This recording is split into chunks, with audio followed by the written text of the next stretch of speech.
115. We just 14. That's the wrong number. Sorry. Oh, bet. I just looked at it. Didn't even realize. All right, bet. Boom. Episode 114. We are back. Jeremy in the building. Rock in the building. I'm in the building. Actually, this is our first back from the in-person. We are not on Zoom this time. This is the show about nothing, radio show about nothing, podcast about nothing. And before we do anything else, listen, stop, like, comment, subscribe. We are back almost at 2,000, almost at 1,800. I haven't looked in a couple of days, but listen, send it to a friend, send it to an enemy. Go ahead, Daniel, talk to him. What's happening, baby? Welcome back to the show about nothing. I'm so glad to be here. Y'all know it's NBA playoff time. It's my favorite time of the year. It's weird because usually it's a lot of music coming out around this time, but something going on. I'm figuring it out. But this is episode 114. As it said, please subscribe. Please subscribe. We are trying to get out the hood. I was just talking to Jeremy about getting a new job. It'd be much better if our job just became full-time podcast and I have to get another corporate job. You feel me? Definitely trying to get out the hood. You feel me? So please keep subscribing. Please keep sharing. We really appreciate y'all. This is Jeremy. I will introduce him because he's been here so many times now. Become a real standout on the show. I really appreciate him showing up. This is Jeremy, and that's his introduction. I'm just playing, bro. I'm happy to be here. Yes, sir. Yes, sir. You guys are so. I say you guys are good at what you guys do. I'm letting you know. Thank you. I give you you guys are good at what you guys do. That's I appreciate it. Yeah, that's the best compliment you could ever give me. I really appreciate it. It's really nice going somewhere where you have to public speak and realizing how much podcasting is helping. Oh yeah. I was gonna ask how was it? How was it? So questions? I was on a panel last week at the Spot event called On Your Crown, where they have a bunch of small businesses come out, vendors, cooks. Shout out to Chef Goon, the coldest cook, best banana pudding in the world. Go tap in chef.goon on Instagram, GOON. Not none of that young kid shit y'all be on. Just some regular. Listen. Now that I realize who Chef Goon is, I'm gonna tell you something after. I was looking away from the mic. Okay. But Cole, so in that, I was actually doing a panel about being just a young entrepreneur in the creative space and how I navigate that. It was amazing. They asked some great questions. I have two guys for us to interview. I have a furniture maker, a black furniture maker. It is hard. That's hard. I'm gonna send you his IG after this. Yeah, send me that. I'm gonna send you. That's the first thing I thought. I'm gonna send you his IG after. Yeah. It's not even like normal furniture. Yeah. It's like designed in the most creative way you can think of. Hard. He like designed a chair with two legs, and it like you can sit in it. Like it's shit like that. So I'll send y'all his IG after this. And then there was another photographer that got like not the come take your clothes off and take some pictures. Like the real photographer. Like a regular. Not one of them. Not one of them. Yeah, girl, I do photography. But not a birthday shoot photographer. I want to shoot for my birthday. Listen.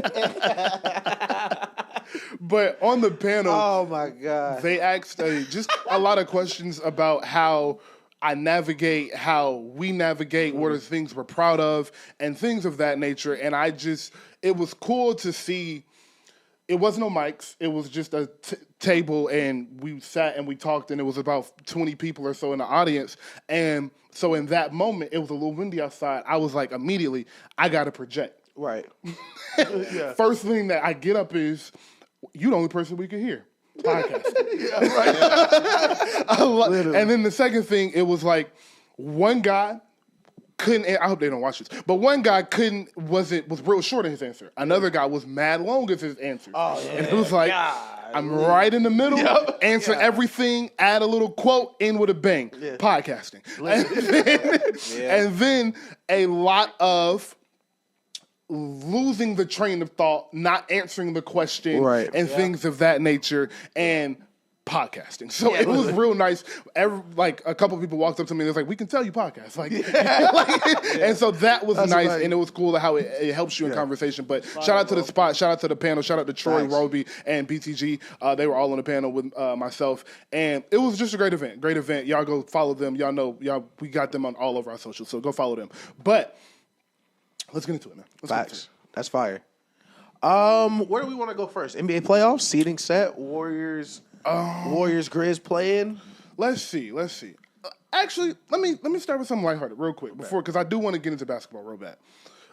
Would y'all go to space for no reason? Space for no reason? No. Okay, so I wouldn't. Listen, there are a lot of places I would. Let me preface this because you know me. The audience doesn't know me. There's a lot of places I wouldn't go on Earth. Like I would never go to Los Angeles long term, ever. Okay. Ever. There are too many songs about people begging to leave Los Angeles. I don't know what's going on out there. I don't know what they're doing. Listen, I would never go to Los Angeles, Australia, Antarctica. It's a lot of places I'd never go. But space? Are you kidding me? No, not a... They could not pay me to get in space. No, they could not. If I don't have a reason, what's the reason for me being in space? Hey, better listen. The only reason I go to space is we can't stay here. That is the only. Yeah. Listen, if they was like y'all got a year to leave. Yeah, like Earth is like coming like Mars. All right, we be off the Mars. Facts. But nah, I have no. If I'm going to space, everybody's going to space. Like there's nobody left on Earth. Essentially, Katy Perry, Gayle King, and some other rich people went up into space for 10 minutes and came right back down and acted like they did some hard work. Listen. They was like the whole article, all of the articles were about how they were going to do their makeup and wear their hair. Like they went up into space and just came back. Listen, and then Katy Perry got off and kissed the ground. Like, listen, that's what I thought was funny, because if I ever went to space and came back, the first thing I would do would be hug the Earth. Like, oh my god. Well, 5-10 minutes. I don't know. I'm like, wow. Nah. It was just like 5-10. Why did they do that? Yeah, like, I can't. They went up and just came right back. They didn't look at nothing. Nope. They didn't go to the moon, which we've never done before. They didn't do anything. He's talking. We have a conspiracy. This gonna be a fire pod. I'll get the comments going right there. This gonna be a fire pod. What you mean we never been to the moon? Listen, I am a man that I'm happy admitting my fears. Listen, the more you learn about space, what are you doing out there? Space is like infinitely scary, like literally. Like space is so scary if you really think about it, bro. Like what's that movie, Interstellar? Yes, I love Interstellar. My favorite movie ever. One of the saddest, scariest movies ever. Like because it's like maybe maybe that's exactly how it is. Yeah, like the idea. It's crazy. You know what a white hole is? No. You know how they have a black hole, right? Yeah. So a black hole basically is pulling on the universe so hard that the universe like shreds to a point, and that's the black hole. An incursion. Yeah. Incursion. Doctor Strange stays too long. But a white hole is literally the complete opposite, where it's like pulling on the universe, but stretching it back into it. So it's shooting stuff out. Yeah. That's insane. And that's what's so crazy is there's things in the universe we haven't seen. Because if we did see it, we would already be dead. Man, that's equivalent of like, it's equivalent of like, isn't like 80% of like the ocean not even like? Yes. Like, I don't even like. Okay, let me ask: are you more scared of the ocean or space? Space. I'm thinking ocean. I'm gonna go ocean. There's some stuff down there I don't even know what is down there. The thing is about the ocean is I've conquered it. Yeah. There's no. What you mean? Nah, hell no. I swim in the ocean. Nah, you ain't swimming in. I ran from a shark in the ocean. Listen, I've been boating. I get everything you're saying. I have conquered the ocean in my eyes. It's a point where you get so deep, your hair will explode. Listen. If you get. You don't even got to get into space. Yeah. If you get close enough to space, your head is exploding. That's a fact. Yeah. So this is my answer. I'm more scared of the ocean because if it's really some shit down there, there's some stuff down there. We are way closer to the ocean than space. Because we remember when the people found out about the aliens. I was telling Dale, like, fam, if they're already here, it's over. Like, if they know how to get here, and like we cannot get to the moon. If they got to us without us seeing, the war is already over. Like, I love the movies. I love the idea we could fight back. But if they have figured out how to jump across the universe, we've probably already lost. What's the conspiracy theory? They say the bottom of the ocean leads to space. Y'all heard that before? Yeah, I've heard that one. I've heard that one. Listen, or some shit sleep down there. Wake it up. Listen, wake it up if you want to. Release the Kraken. I believe above everything else, there's so much greed in the world that certain things you can't hide. Niggas can't tell me it's no reason we not in Antarctica. You're not going to tell me it's no reason business ever has been to Antarctica. You're telling me every country just met up and was like, yeah, we just not going to touch it. Like, something ain't right. Bro, something ain't right. Listen, I'm going to tell you like this. Fuck basketball. Something ain't right. Yo. Do you know you'll get killed if you go to Antarctica? Yeah. They will literally you can't even see it, bro. Take one more step. You can't even see it, bro. Take one more. We Bro, dare you. It's dangerous, bro. It's been 22 years since I shot something. Take one more step. I'm telling you, What's going on bro. down there? No, I'm not joking at all. This is world security. Yeah. It's not USA. It's the world security lives in Antarctica, and there is a line of you can go visit a certain part of it, certain section of it. You can't cross a certain line in Antarctica for God knows why. No one knows why. And no one will explain to me how every country in the world, we don't agree on nothing. They agree on that. But we everybody agree in on the this. world is like, yo, nobody touch Antarctica. That's crazy.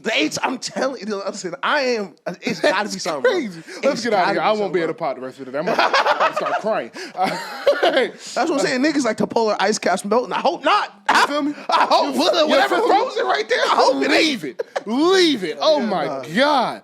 All right. Oh my God, it's some fire-breathing dragons in that bitch.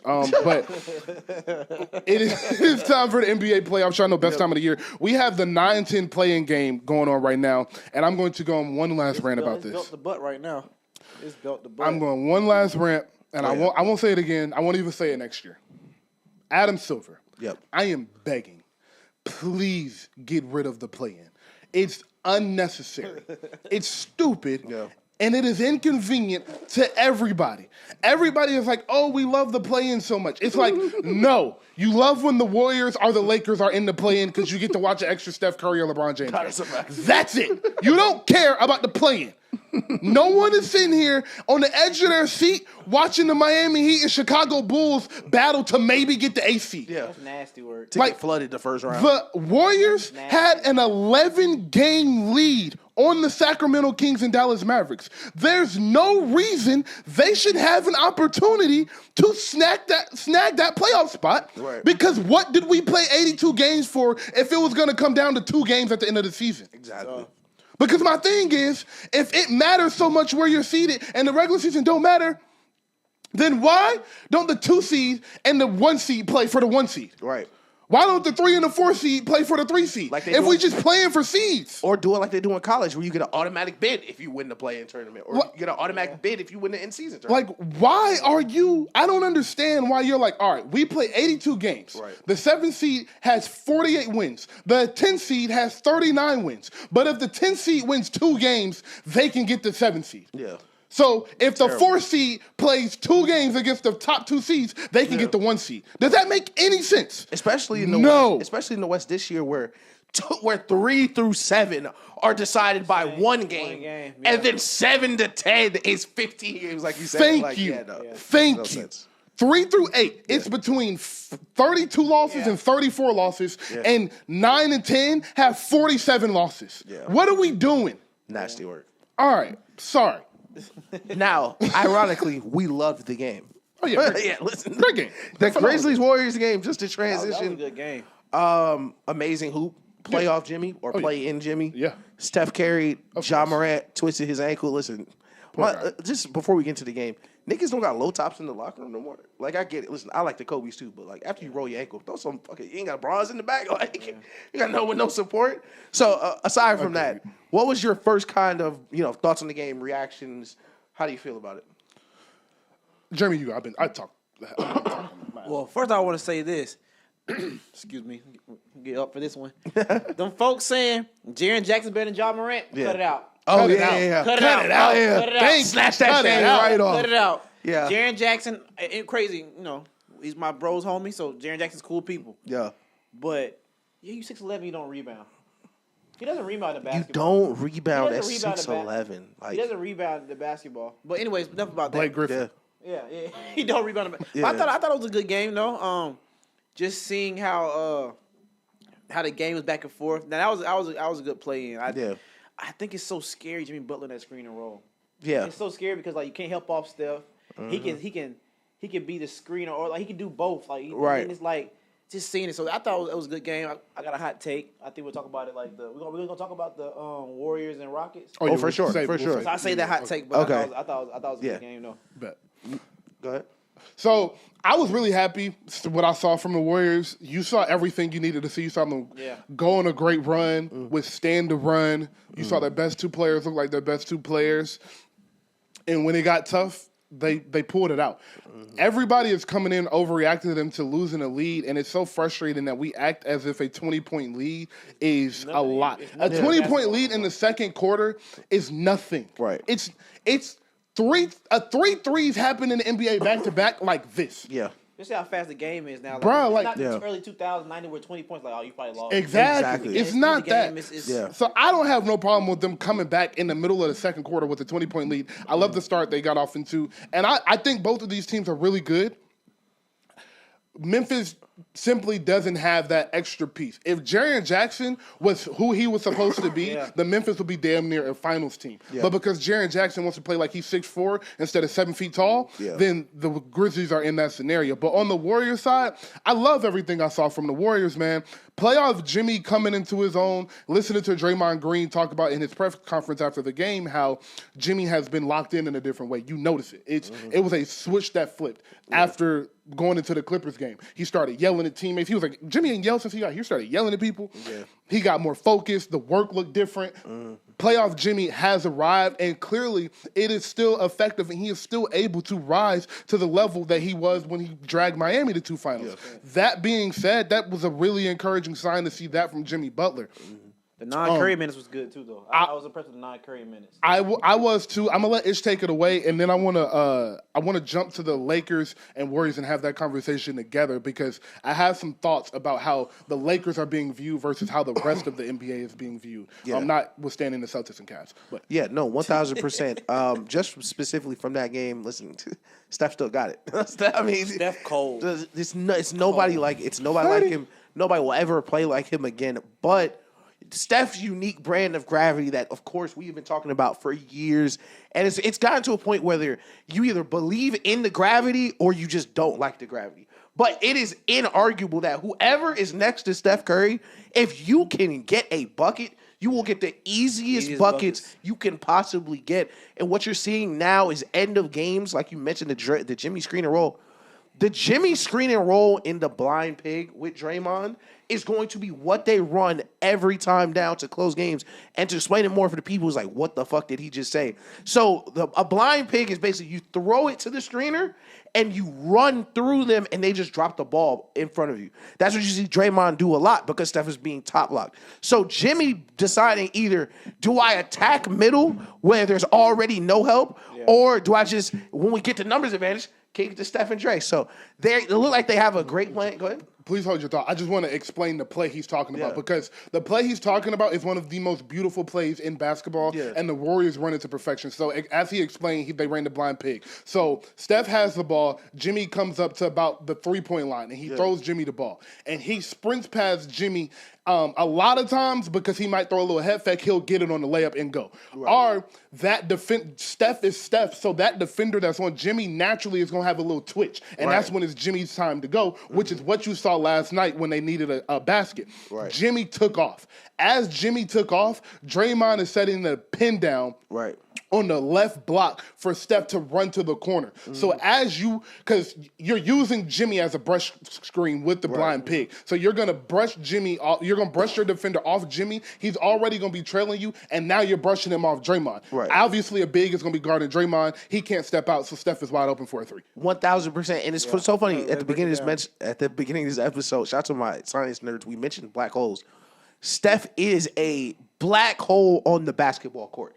Wherever Steph is standing, the entire court is going to lean that way. So this gives them the Warriors is like if I was drawing up a play for Prime Bron or Prime Kobe, Prime Mike, the middle or the center of that play is always going to be the basket. When you're drawing up a play for Steph, that play can happen anywhere and still pull people away like he's cutting to the basket. Steph cuts to the corner and people react to it like he's cutting to the rim. So basically what the Warriors are doing, it's like they're splitting already a half court into another half court.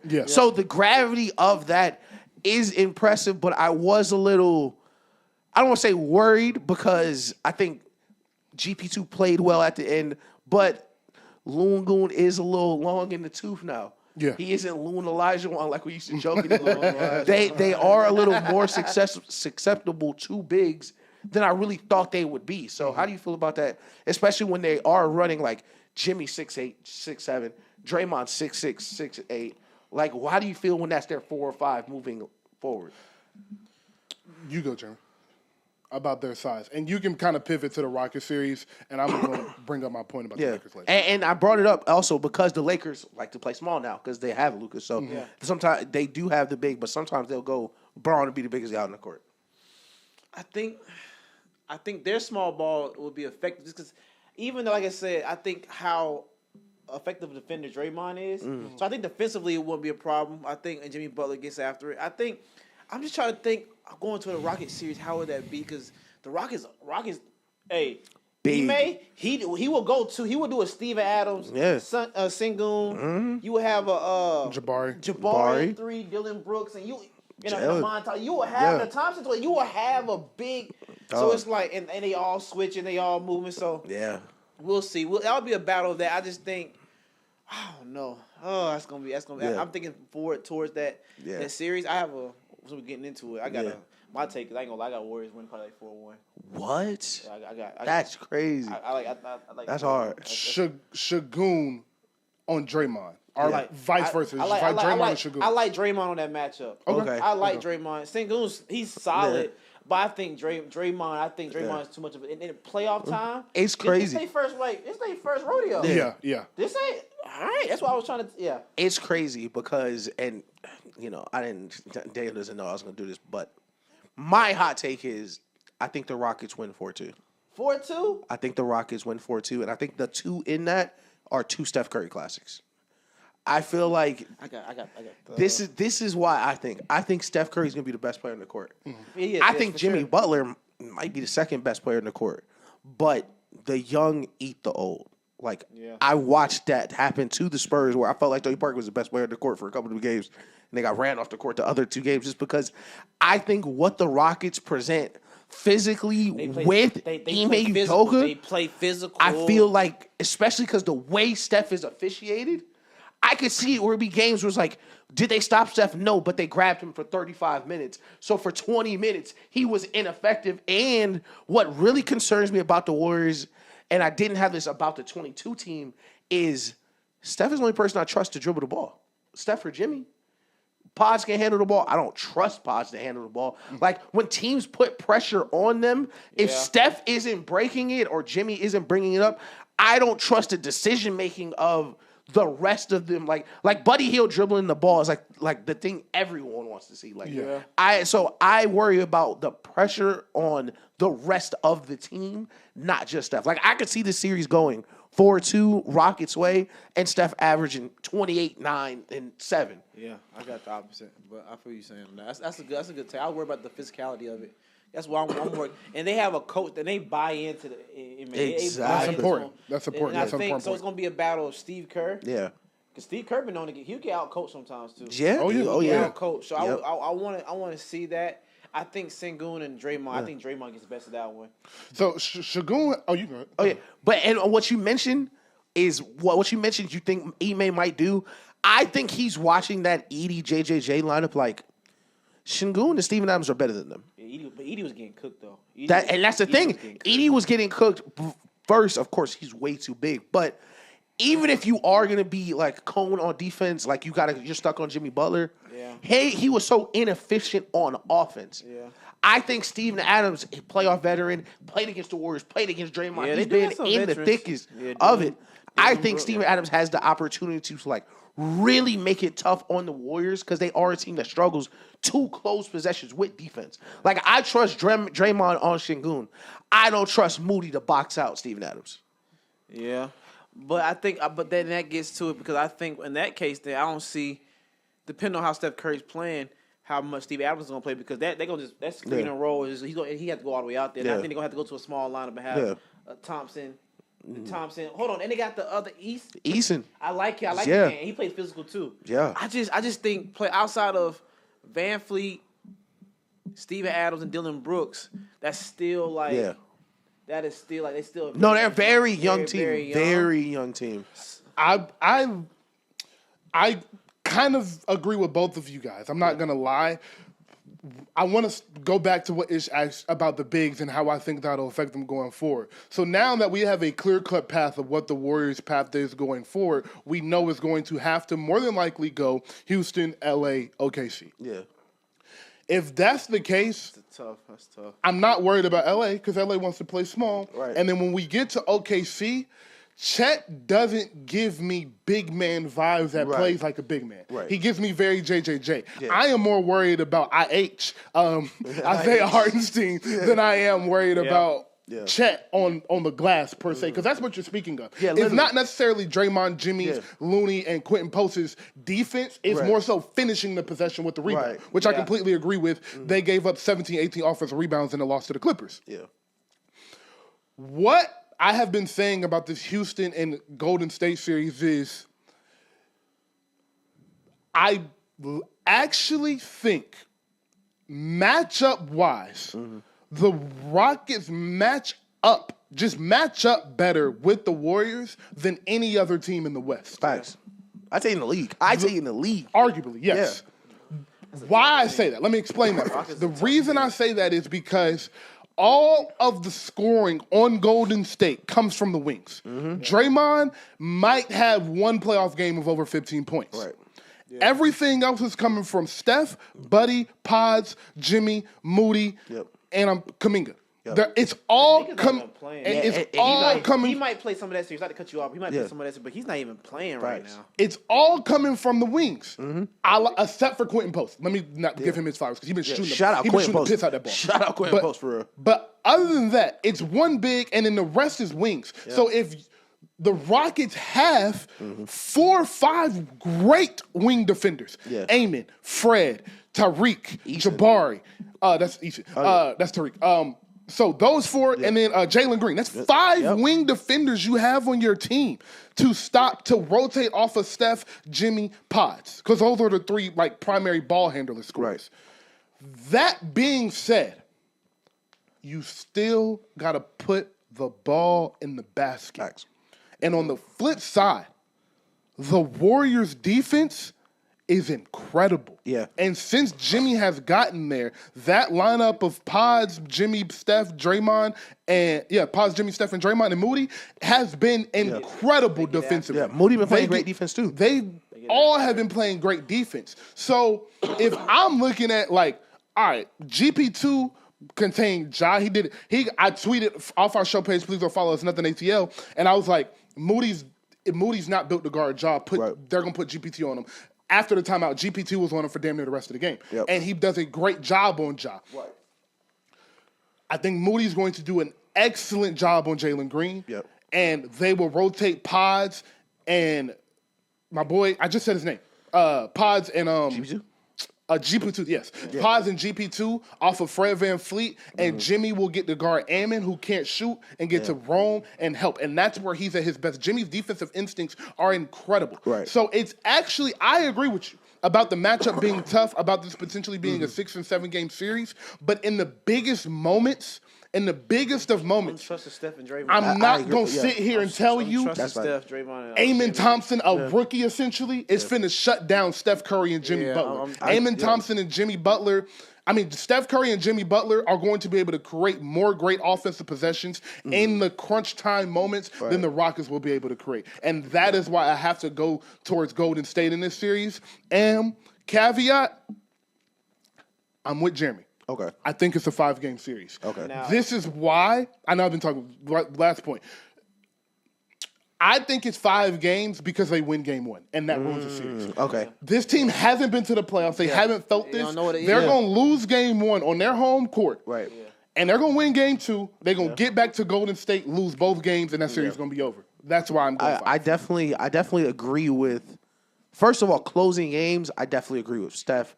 Jimmy, just even by themselves are amazing closing. Them being together, I definitely trust them more closing. I think, especially, I mentioned this last episode, we are kind of, the playoff X factor is so important for a lot of these players.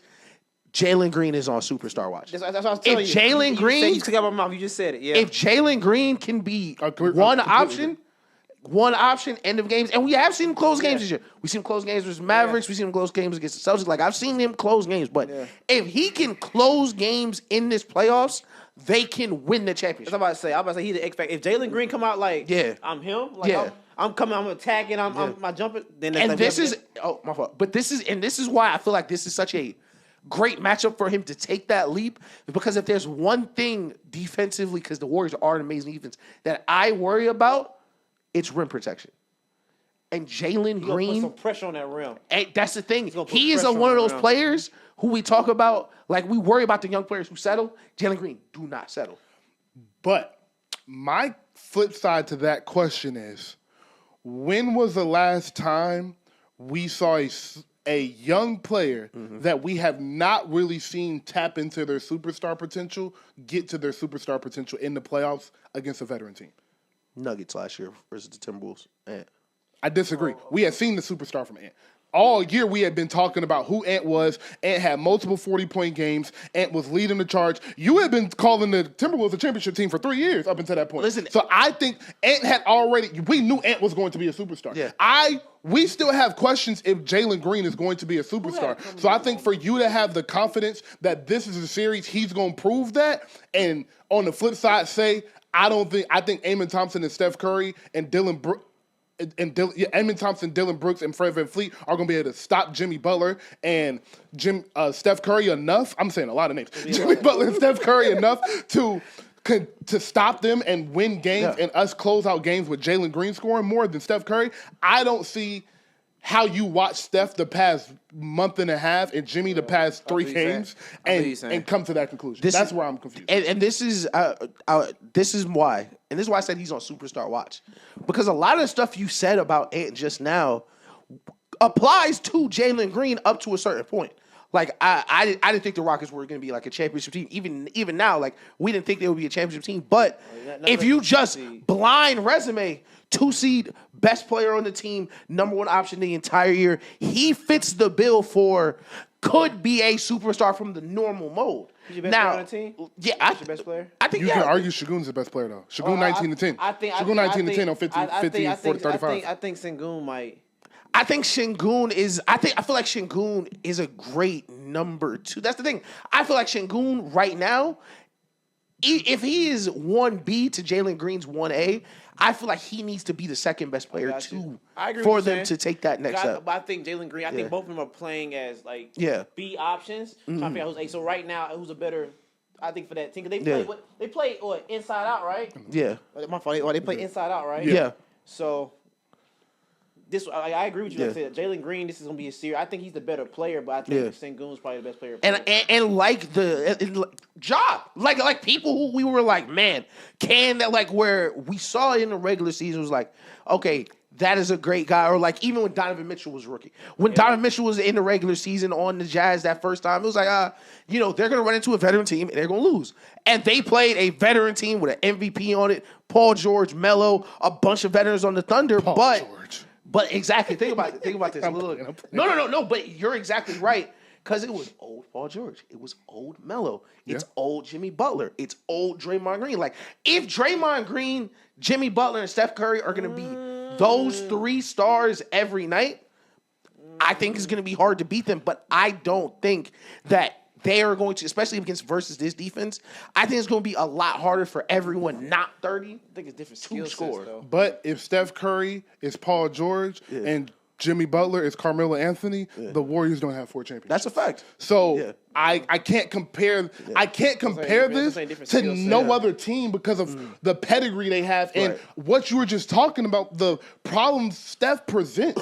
And this is the thing. Like, Amen Thompson came out and had a great game against Steph. I'm not taking anything away from him because he's one of my favorite young players. I like him. But we do have to realize the Warriors had just played 6 games in 8 days, and in 5 of those games, Steph had over 34 points. He was exhausted. Steve Kerr said he's exhausted. Steve Kerr said he was exhausted, and when he gets tired, he does not play well. That's exactly what happened. That's all that was. So now you're getting a rested Steph Curry, and you're getting a Steph Curry you have to see every single day for 2 weeks. That's not pressure they have felt before. And then on the other end, you got to deal with Jimmy Butler. And just the other side of the wing, the other wing. Yeah. You got to deal with Jimmy Butler. Like, Jimmy Butler has been getting whatever he wants. Yeah, that's true. So from those two aspects, I just can't come in and think the Rockets are going to be able to score enough at the end of games to win this series. This also brings me to the point of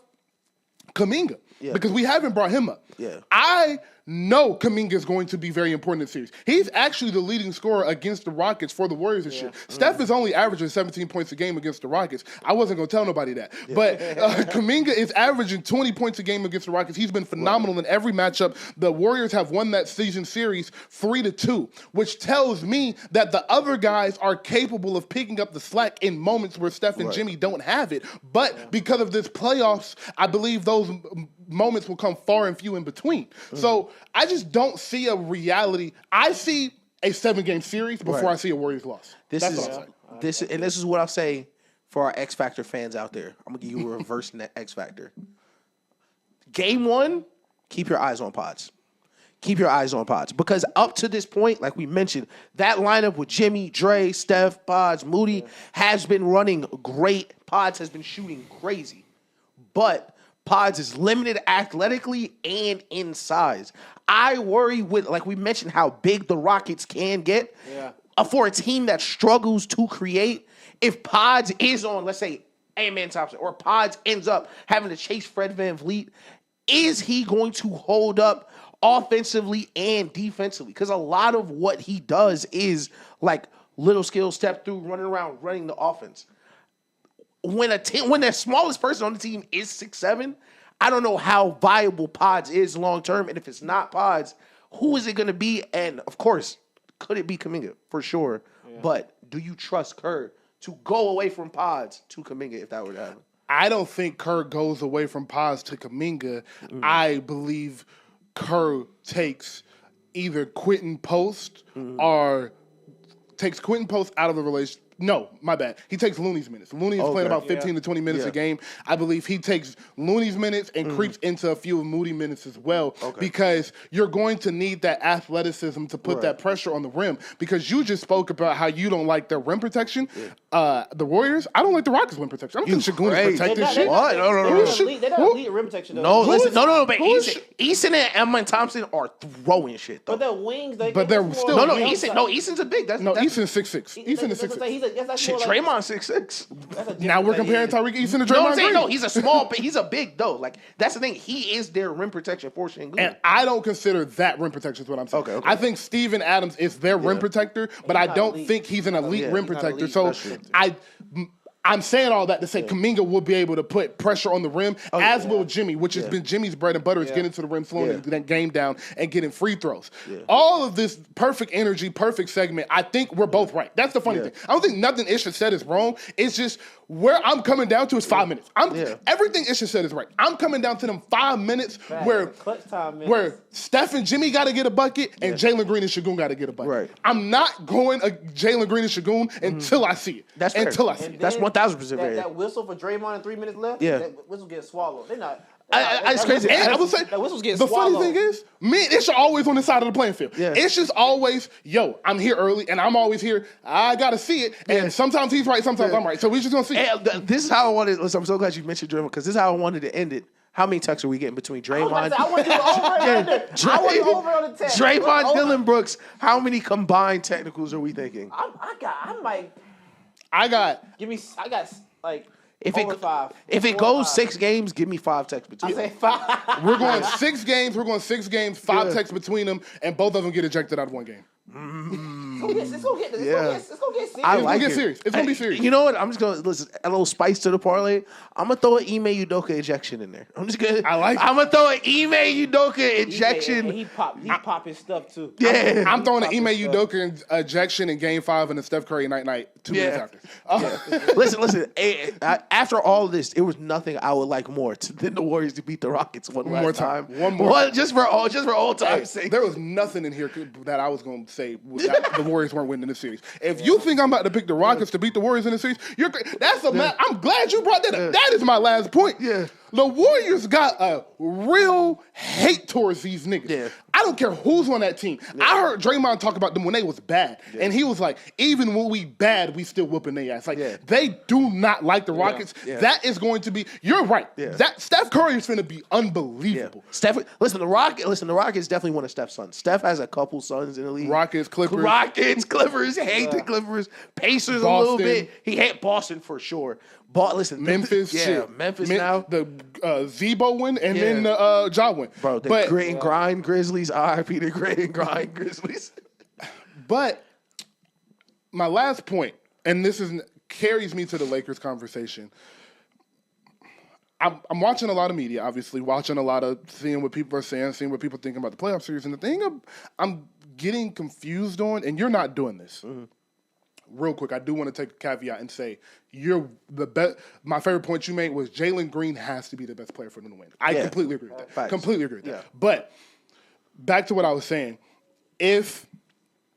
When I'm watching the media, it's really funny to me how when the Lakers are being spoken about, they're being spoken about in the best case scenario at all times. Always. But when the rest of the West is being talked about, it's this could go wrong. But this could go wrong. Yeah. Or it's like, well, we watched Jimmy Butler average 12 points a game for the first 10, 12 games he got here, and the Warriors didn't lose a game. And now the narrative is Jimmy Butler got to score 30 for them to win. Yeah, right. And it's like off of 3 games? Yeah. Like the Portland game, he wasn't even like this. It's off of the last 2 games. Like, what are we doing? So it's like the Lakers defense looked horrible. Mm-hmm.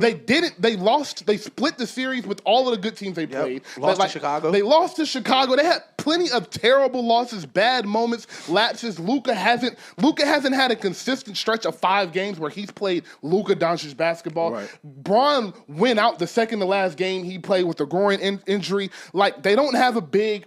There are so many problems with the Lakers, and we act as if everything is just perfect in La La Land. Yeah. And that is confusing with me. Jeremy, I'm going to pass it to you. Atlanta Zone, you know we love Anthony Edwards. Do you give the Minnesota Timberwolves a chance to beat the Lakers?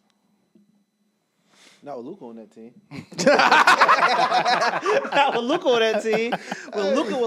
When he see people like say when he's playing against Minnesota, he sees Clippers. Oh my lamb. Phoenix. Oh my lamb. Dallas, throw them on the list. Yeah. He averaging 45 versus Dallas. I can see that one going 7. Yeah. 6 or 7, but I got Lakers winning that. I just think, and to me, Minnesota to me is too inconsistent. Mm-hmm. And I think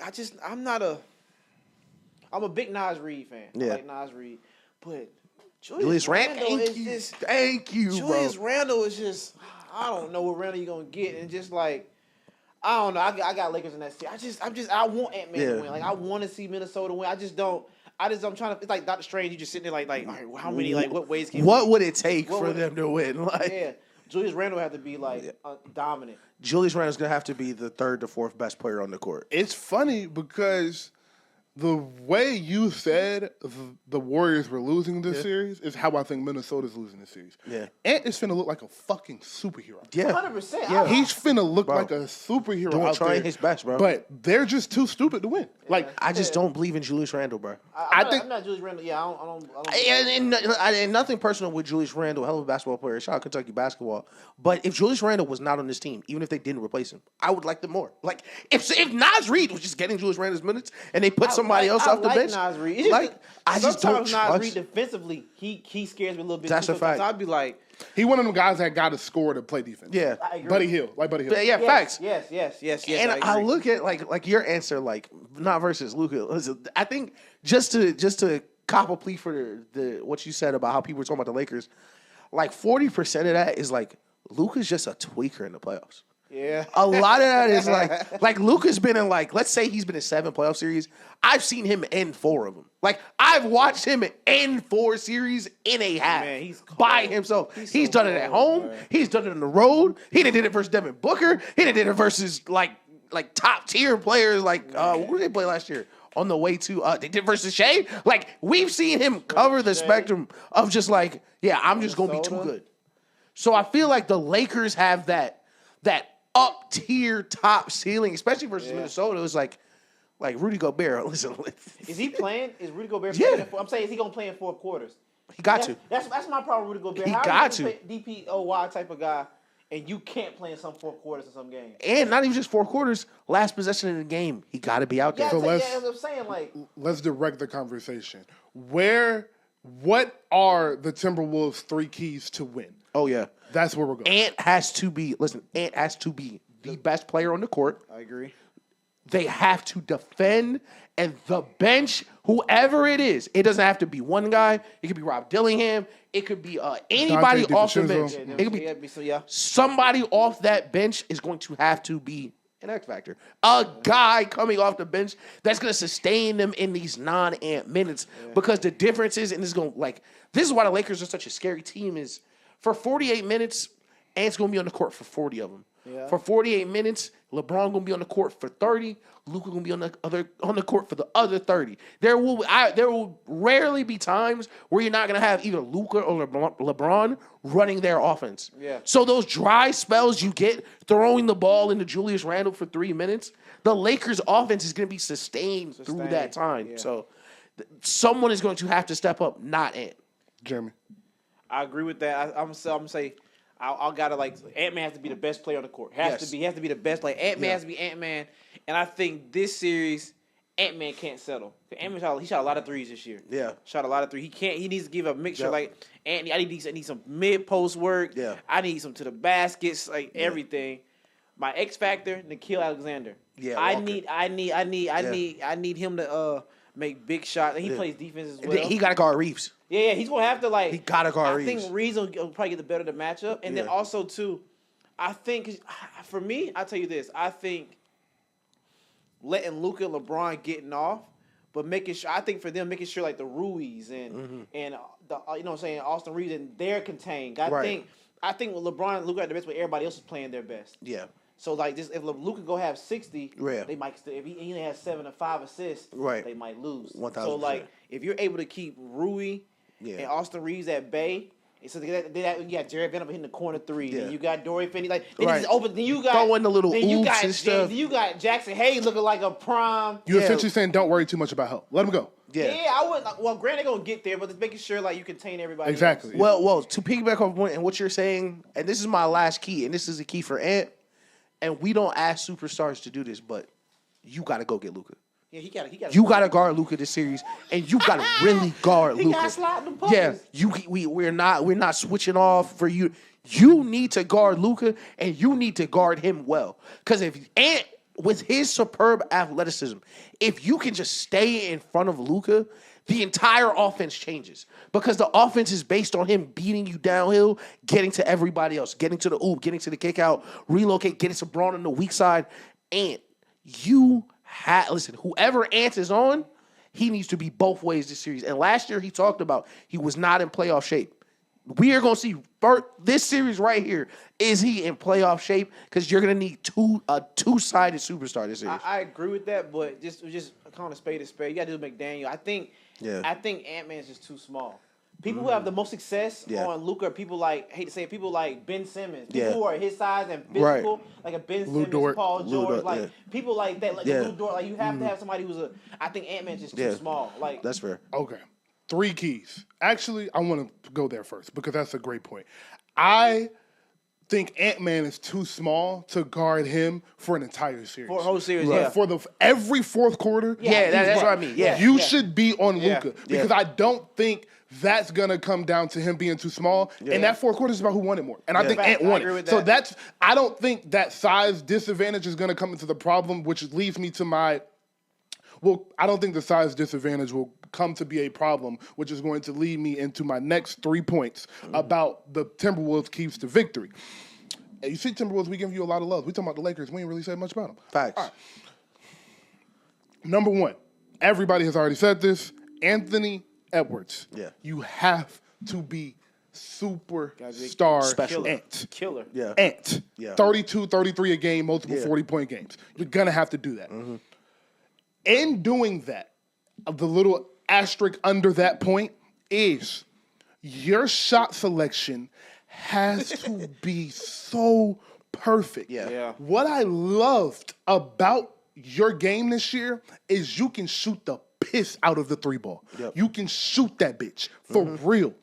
But you can't fall in love with the 3. But at the same time, you need to shoot 8 to 12 threes a game. Yeah. But the thing is, you need to know when to shoot those threes. Right. When the Lakers are on a 6-0 run, and they just went up 2, and the crowd is into it, that's not the time you come down and jack up a 3. Right. You get to the rim, you get to the foul line, and you slow the game down. When y'all go on a 6-0 run, and Nikhil just hit a 3, and then Nasri hit a 3, and you got Jackson Hayes on an ISO, that's when you pull that motherfucker. Yeah. It's shit like that that is going to really be important. Yeah. Number 2, the Timberwolves, which is almost impossible with Luka and LeBron, but the Timberwolves have to get the Lakers to play their style of basketball. Yep. Yeah. They have to get them to force them to keep Jackson Hayes in the game when they don't want to. They have to slow the game down or speed the game up because the Lakers kind of do both, and they let Luka and LeBron dictate what it is. Whatever the Lakers come into this series wanting to do with you, you're going to recognize it midway through game 1. You have to do the opposite because the Timberwolves have the lineup to play fast. The Timberwolves have the lineup to play slow. Yeah. You have to find that lineup and do the opposite of what the Lakers want to do. Yeah. The third thing, and this is the most important thing, and I've never defended this man on this show, and this will be the last time I do it unless they win the series. Rudy Gobert has to be dominant. Yeah. So everybody's talking. This is my X and O shit. I love this shit. Everybody's been talking about how Luka has killed Rudy Gobert in the pick and roll when he was with Dallas, and Rudy has been with Timberwolves in Utah. But no one is talking about why he's been killing him in pick and roll. The reason why he's been killing Rudy in the pick and roll is when Luka comes off of that screen, that was Derek Lively going to the hole. That was Daniel Gafford going to the hole. What I'm saying is that was a lob threat getting downhill. So Rudy had to show and retreat. Right. Or if they were going to switch to double switch to get Julius or Cat down on the big and get out to the other wing, then you're getting left on an island. Right.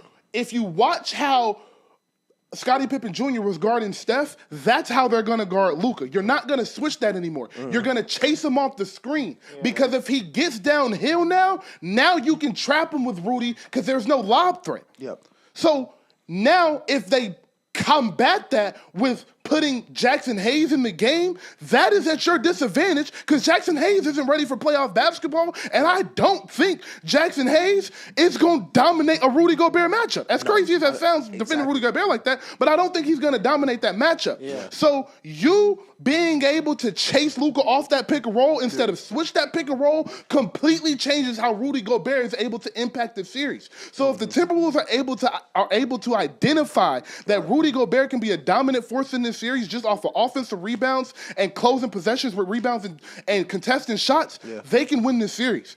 But again, I think that's just stupid. This is what I'll say. This is He thinks the Lakers gonna win. He thinks Lakers? Lakers. Oh, yeah. What's your number?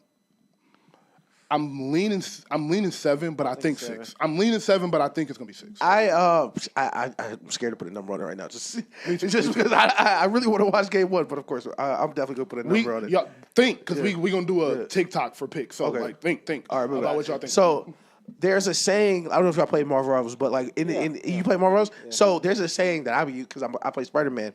The best way to stop somebody diving you is to dive them. Yeah. So the best way for you to stop Luka from ruining your game ISOing is you ISO them. So like you said, we got Jackson Hayes in the game. Yeah. We are going to treat Jackson Hayes the way they would Rudy Gobert. Yeah. Luka wants to play 35 minutes. He's going to play defense for 35 minutes. Thank you. LeBron wants to play 35 minutes. He will play defense for 35 minutes. I think that's why Ant is so important because, like you said, his shot selection is going to be important. It's going to be super important because he needs to take advantage of all the players on the Lakers who are one-way players. All the players on the Lakers who are there for one job, he needs to make sure are not on the court. And that's the thing. And I get what you're saying 100%. But that's why I'm saying Ant-Man doesn't like. Julius Randle's supposed to be that Robin for him to go 1,000%. That's where it's like Ant-Man can probably put up a 70-point game and might still lose. That's what I'm saying. Like I have no faith in Julius Randle. That's what I'm saying. Like, and I don't want to sound that bad. Julius Randle just. The problem with Julius Randle for me is LeBron's gonna be guarding him. Yeah. That is what scares me. Yeah. Is LeBron is not the greatest defender right now, but he's so smart. Yeah. If you are one-dimensional, you're not scoring on him. Literally. And Julius Randle has a one-dimensional game. Yeah. The only hope for him to dominate that LeBron matchup just on the offensive end, obviously not, I'm not crazy. Yeah. Is his jumper has to be falling. Yeah. And relying on a consistent Julius Randle jumper is just hard for us to trust because we haven't seen it. So can we see it this series? Absolutely. Right. But we don't know. But I will say, the Timberwolves were on a 50-win pace with Julius Randle in the lineup. He got a lot of time off in the middle of the season. They were on a 50-win pace with him. Mm-hmm. And since the All-Star break, they have the best record in the NBA. They have a top 5 record in the NBA. Yeah. I know that for sure. So they have been great. They're hot. The thing is, all of these seeds are top 4 seeds in 90% of the other NBA seeds. Right. So the Warriors with Jimmy Butler are top 4 seed. The Lakers, the Timberwolves, none of these teams are playing like the seeding they're next to. Right. So that is why this 3-6 matchup feels like a 2-3 matchup. Yeah, 1,000%. That's why, but like they kind of go like what you're saying with the jump shot. Julius Randle needs to play. Prime example: the way Zion plays against LeBron, he's every time I'm attacking you. That's what Julius Randle need to be. Right. I think because like you said, LeBron's LeBron's still LeBron. Yeah. But at the same time, I think youth is on Julius Randle's side. I don't know. See, that's my thing. LeBron might be better athlete than Julius Randle right now. That's my thing. Like ain't that about a bitch? Listen, ain't that about a bitch? As good of an athlete Julius Randle is, do you think he's stronger than LeBron? Like that's the thing. Even if he is stronger than LeBron, that's LeBron. Like what you think LeBron doing right now? Probably fucking some hoes, bad bitches, fucking some bad bitches, doing a billionaire money spread, like doing a cool money spread. Like what y'all think Bron doing? Bron just Bron for sure just finished the workout. Like Bron just finished the workout. He doing a recovery. And Bron is not in America. Yeah. Bron is somewhere on the craziest vacation. And what you think Julius Randle doing right now? Eating. Shit. Nigga waiting on his DoorDash to arrive. Julius Randle be lit. Watching this little vlog. Julius Randle be lit. Yo, gotta be, bro. They be lit. I watched his vlog. But his birthday, I think he had brought Boss Man D-Lo to perform at his party. Like, they get lit. That's what they look like. They ain't winning this goddamn series. Listen. Boss Man D-Lo couldn't throw a mic into a LeBron party. Like, he couldn't see the middle of the venue. He wanted to perform at LeBron party. Yeah, no. Hell no. They don't got a chance. Hell no. You know, Bron up $1 billion, too. You know he got $1 billion. Yeah, like, you know he got it, right? Yeah, Nike gave him a B, right? Like, you know he got a lifetime deal, you know? Oh my God. Oh shit. Oh fuck. Funny, boy. Yeah. Okay, let's jump to the last series in the West. Man, I'm excited for this one. Yeah. All right. Before we jump to this, let's take a break. What is the most exciting Western Conference series for y'all? I gotta say Lakers Timberwolves. Okay. Because I think this is probably one series I'm trying to think right now. Just because I don't care about the Nuggets series, I don't care about the Thunder series. This is the only series where I can see like 2 real young superstars, and we don't like they gotta have it. Yeah. So much motivation. Ant is as motivated as can be, and Luka is like, this is revenge tour time. Listen, we didn't, lay to rest our Dallas Maverick. We cried. We gave him 45. We did all that. Now it's business time, and he gets to be Batman with a Robin who used to be Batman. Like that's really who his Robin is. Like those things. Like we talked about the struggles he had in the finals, being the best player on the finals teams. Those problems he can't figure out. Bron has figured out. Those coverages that he can't figure out, Bron has seen. True. Everything Luka is seeing, LeBron has already seen before. Great take. That's a great take. This time, Luka and LeBron together, of course, they're not going to play together. Well, who knows with LeBron. But they're not going to play together for too many years. But this time right here, I feel like Luka is at his most, I'm going to say volatile in a positive way. Because there's a hilarious clip of Iman Shumpert talking about when the Celtics were playing the Cavs. And LeBron made them run one play for a whole quarter. He said, no, stop right here. Yeah. Run the play again. Yeah. Niggas trying to run a fast break. No. Walk it up. Walk it down. We gonna run it one more time. Run this play again. Luka is basketball savant. But Luka getting access to the LeBron hard drive of playoff information is almost unfair if you think about how already he's been performing. Excuse me. Like, the ceiling for him is crazy right now. Absolutely. Agree with everything. Most excited matchup. Who's the Clippers? What's the Clippers? Denver. Clippers, Denver, Golden State, Houston, LA, Minnesota, and OKC, more than likely Memphis. Yeah. I like that. OKC, Memphis. I like that. I like that. I think they all are A series. That's how I feel about the West. They all A series. Yeah, I like that one. If I talk myself into it, what chance are we giving Memphis now that I'm thinking about it?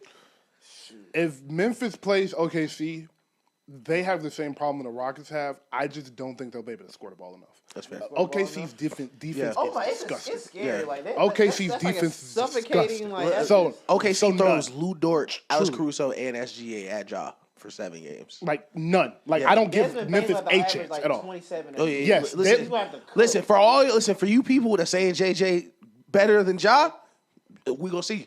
Yeah. Because they gonna need it. They gonna need him, boy. JJ gonna have to kill Chet. Yep. I think if Desmond Bane is shooting the basketball, he opens the floor up a little more and it gives Ja a little more to cook. So I'm trying to think. It's either I like that series. Listen. I like that Clippers. I got Clippers beating Denver. So here's my nerd thing. My nerd one is the Clippers in Denver. Because I think that series is going 7 games, and I think you're going to get the best of Kawhi Leonard you got, and Jokic is Jokic, and he might average a 35-point triple-double. But, I like the Clippers. baby, I'm an entertainer. This is La La Land. What we talking about, baby? It's La La Land, baby. It ain't nothing. The first Luka and LeBron series is against the most polarizing young superstar we have in the NBA. And he has a team that can do it. And the only way he's able to do it is he damn near averages 36, 37 and is immediately ushered into best player in the world talks. Yeah. Sign me up, nigga. I done seen the Rockets and Warriors story enough times. I done watched enough classic Steph Curry games. But nerd in me, that Denver Clippers series is going to be incredible. So let's jump into that real quick. That's why I'm leaning toward that Denver Clippers series. That's why I'm leaning toward that. The way y'all feel about the Warriors versus the Rockets, how I feel about Denver Clippers. All right, go ahead. I think the Clippers flood them.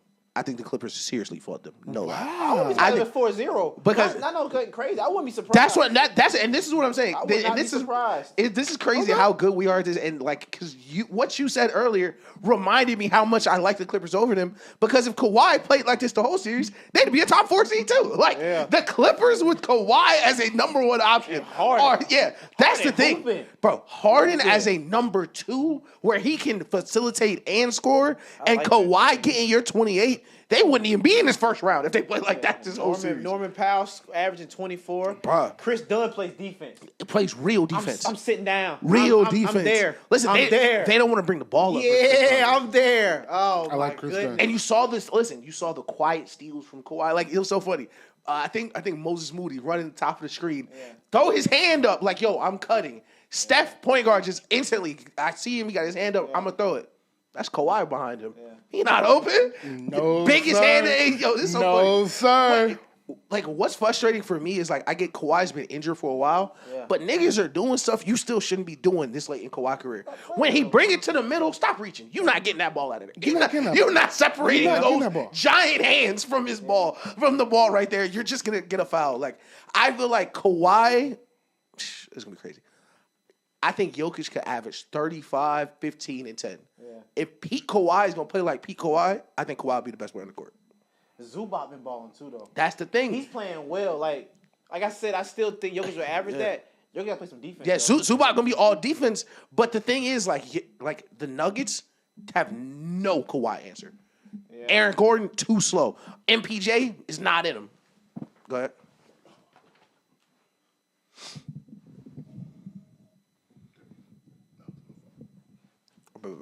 Appreciate you.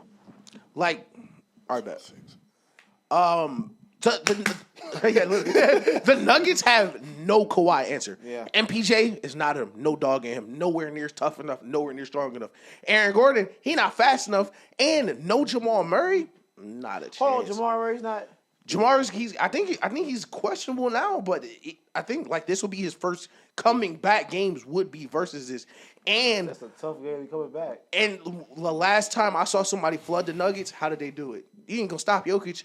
You gonna suffocate everybody around him. Jokic don't get Jokic just so. I watch him. I say Jokic is so good. Bro, you just let it. Listen, you just hope he miss. All right, so I completely agree, Ish. I got Clippers in 5, bro.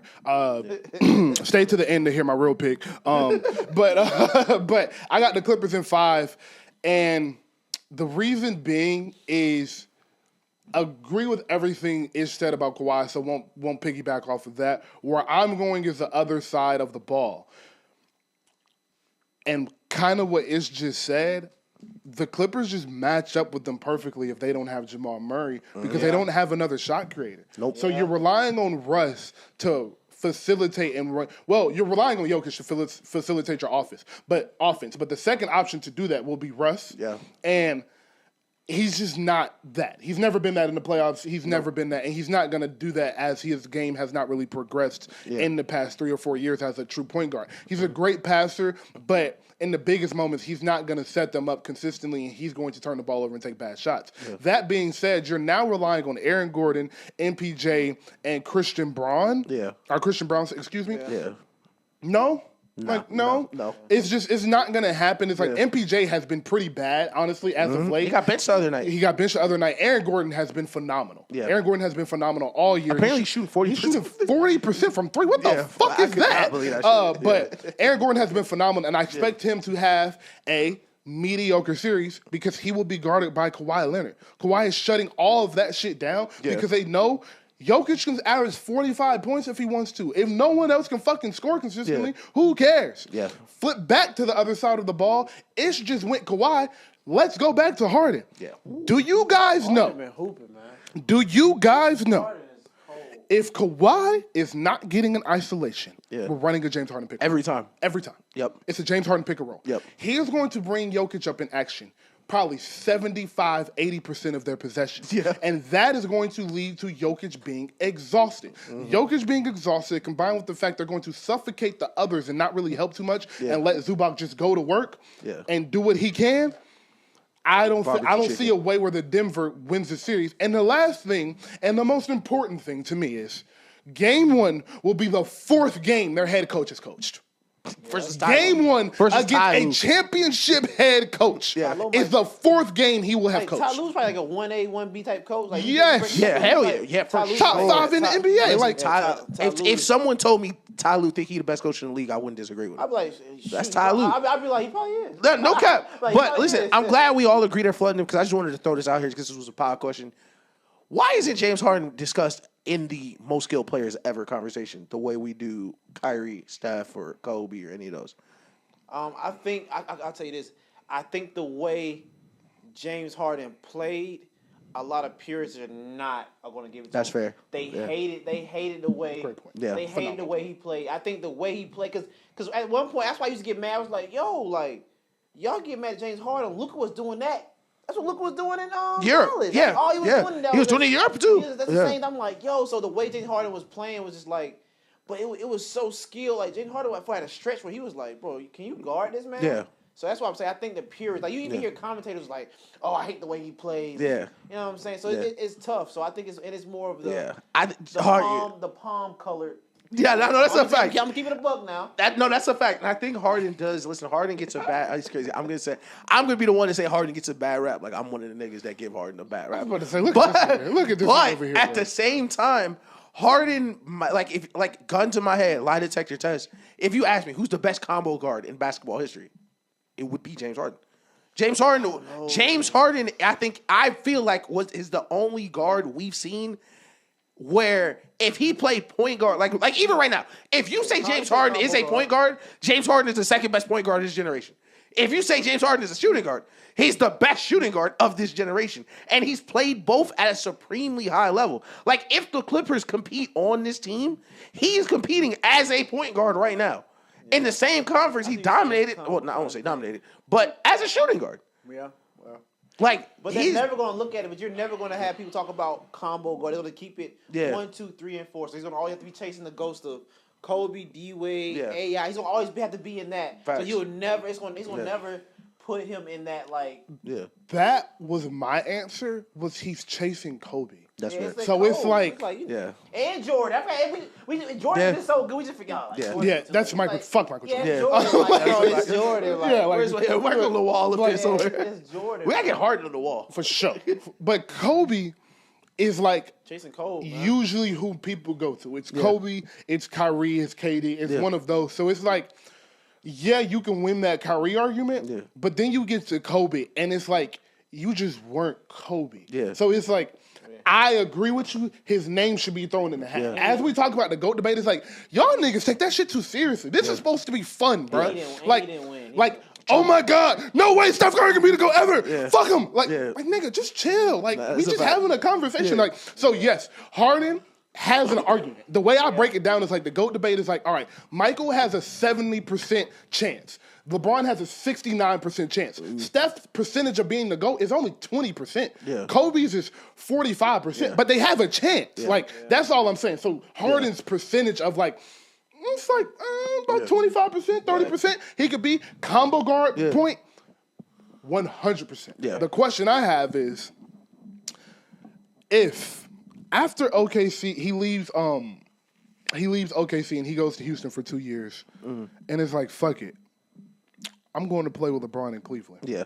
How many championships did they win? Because you just brought up him being a number 2. And I was like, the best number 2 of this generation is either Anthony Davis or Kyrie. So they were both next to LeBron when we got to say that. What does he look like as a number 2 next to LeBron? Is this game equipped to be that at that time? If you think about our minds, it'll have to be a whole different mindset shift. Because he's getting 20, 25, 30 shots with Houston. Like playing with LeBron. Because Kyrie and James Harden have 2 different type of skill sets. But when he first got to Houston and they still had Dwight there, he still kind of had it on. He still had it on like regular star mode. Like he was still getting Dwight his touches. He hadn't got into I'm 35 a night yet when he first got to OKC. But putting him next to LeBron, I don't know that worked because I think Harden pounds the ball too much. Like Kyrie doesn't pound the ball as much as Harden did. Like Kyrie's more like boom boom. But to my spot, Harden is more like boom. This is why I think it would work, and I still think they would be an all-time great duo. And to answer the question, if I had to put a number, they'd say enough until KD got to the Warriors, because I still think KD would have to go to the Warriors. The same amount that he would win with Kyrie. I think they might have won 2 or 3 more. They only won 2 because Harden don't get hurt. Yeah, Harden. Yeah, that's a fact. Well, you talk about that first game when Kyrie got hurt and Kevin Love. Yeah. They go in. Kevin Love was already hurt. Everybody forgets that because they want to defend. But Kyrie, with James Harden, they win that. This is why I think they will work. I don't think it would be a Harden sacrifice. I think LeBron is criminally underrated off the ball. And I think you're seeing that now with Luka, where I think LeBron would be more. I think LeBron would be willing to ease up for someone more like Harden as opposed to Kyrie, because Harden is still creating for everybody. Thank you. I think the reason you could never let Kyrie take the reins over Braun is because everyone's still got to eat. Yep. But if Harden is in kind of like he is now with Kawhi, where it's either we're doing something with Braun or we're running some action over here, I think that combo would have been insane. Okay. I also will say that let's say this, for the sake of this argument, Harden gets to Cleveland in 2015, the year of the Golden State Warriors. They go back-to-back. They lose the first year. They get KD, and they win the second year. So 3.